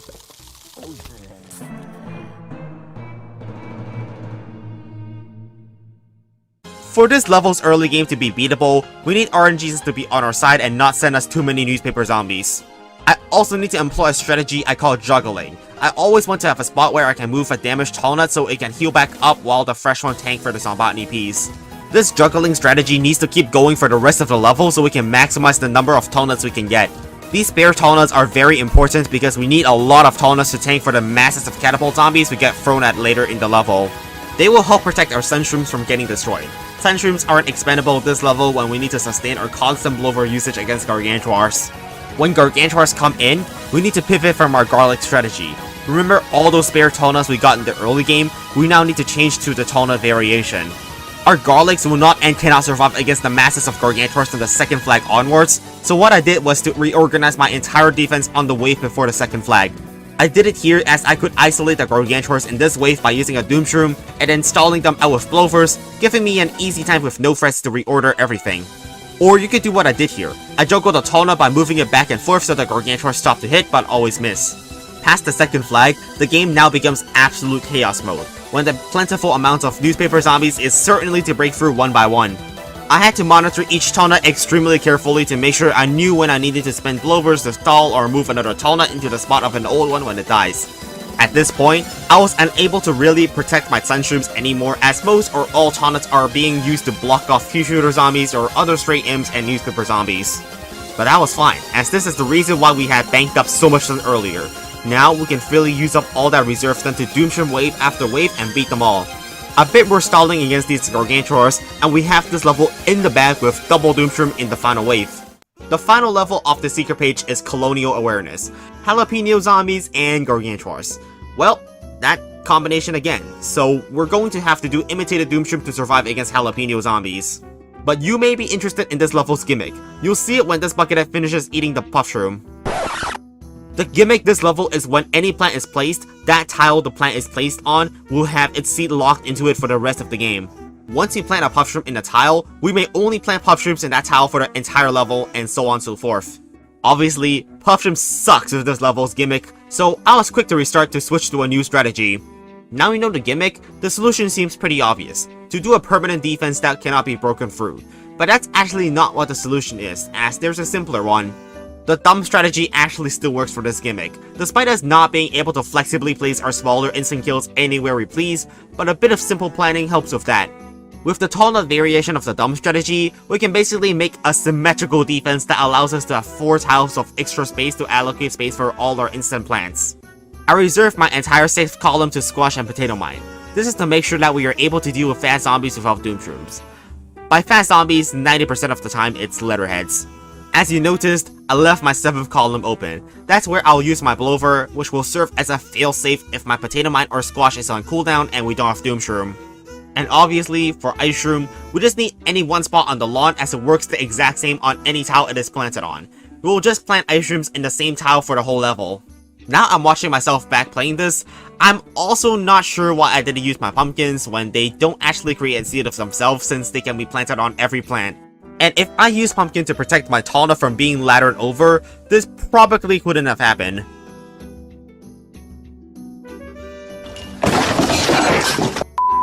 Now in hindsight, I probably should have restarted right here because a Gravestone on column 1 is like a situation where you probably 1% of the time, but I thought Doomshroom would be enough to save me later.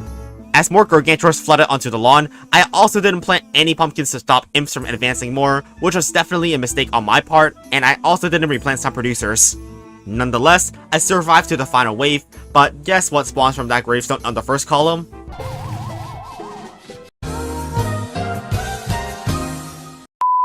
To beat this level, I just needed to not have a skill issue. I was super sloppy last run and didn't really min-max my economy, and also didn't utilize my pumpkins to protect tall nuts. The classic combo of using a pumpkin to protect our tall nut to let it heal back up is super effective here, as we cannot plant multiple tall nuts in a row. Apart from that, pumpkins are also really useful against ladder zombies. We can plant pumpkins behind tall nuts to get rid of the ladder once the pumpkin dies to a ladder zombie. Additionally, it also offers protection against imps, which I didn't utilize last run and ended up making me lose as I had lost way too many sunshrooms. Now, even after I lost a lane to a jalapeno zombie, I still aim to rebuild it completely to maximize our economy as much as possible, as we need to sustain our instance usage. Basically, rinse and repeat the instant spam cycle. We make sure to plant pumpkins reactively to deal with ladder zombies, and also ensure we have enough sun for us to spam blowovers.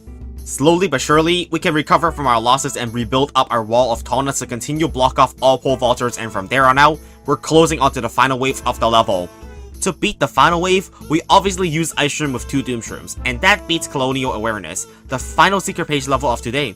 Now, you may be wondering, RCCH, where is Schrödinger Zombie? You haven't shown this on a video yet. Well, you're in luck, because I couldn't beat the level. The level bested me as the toughest level in the game, so I'm going to be doing a completely separate video about levels I couldn't beat.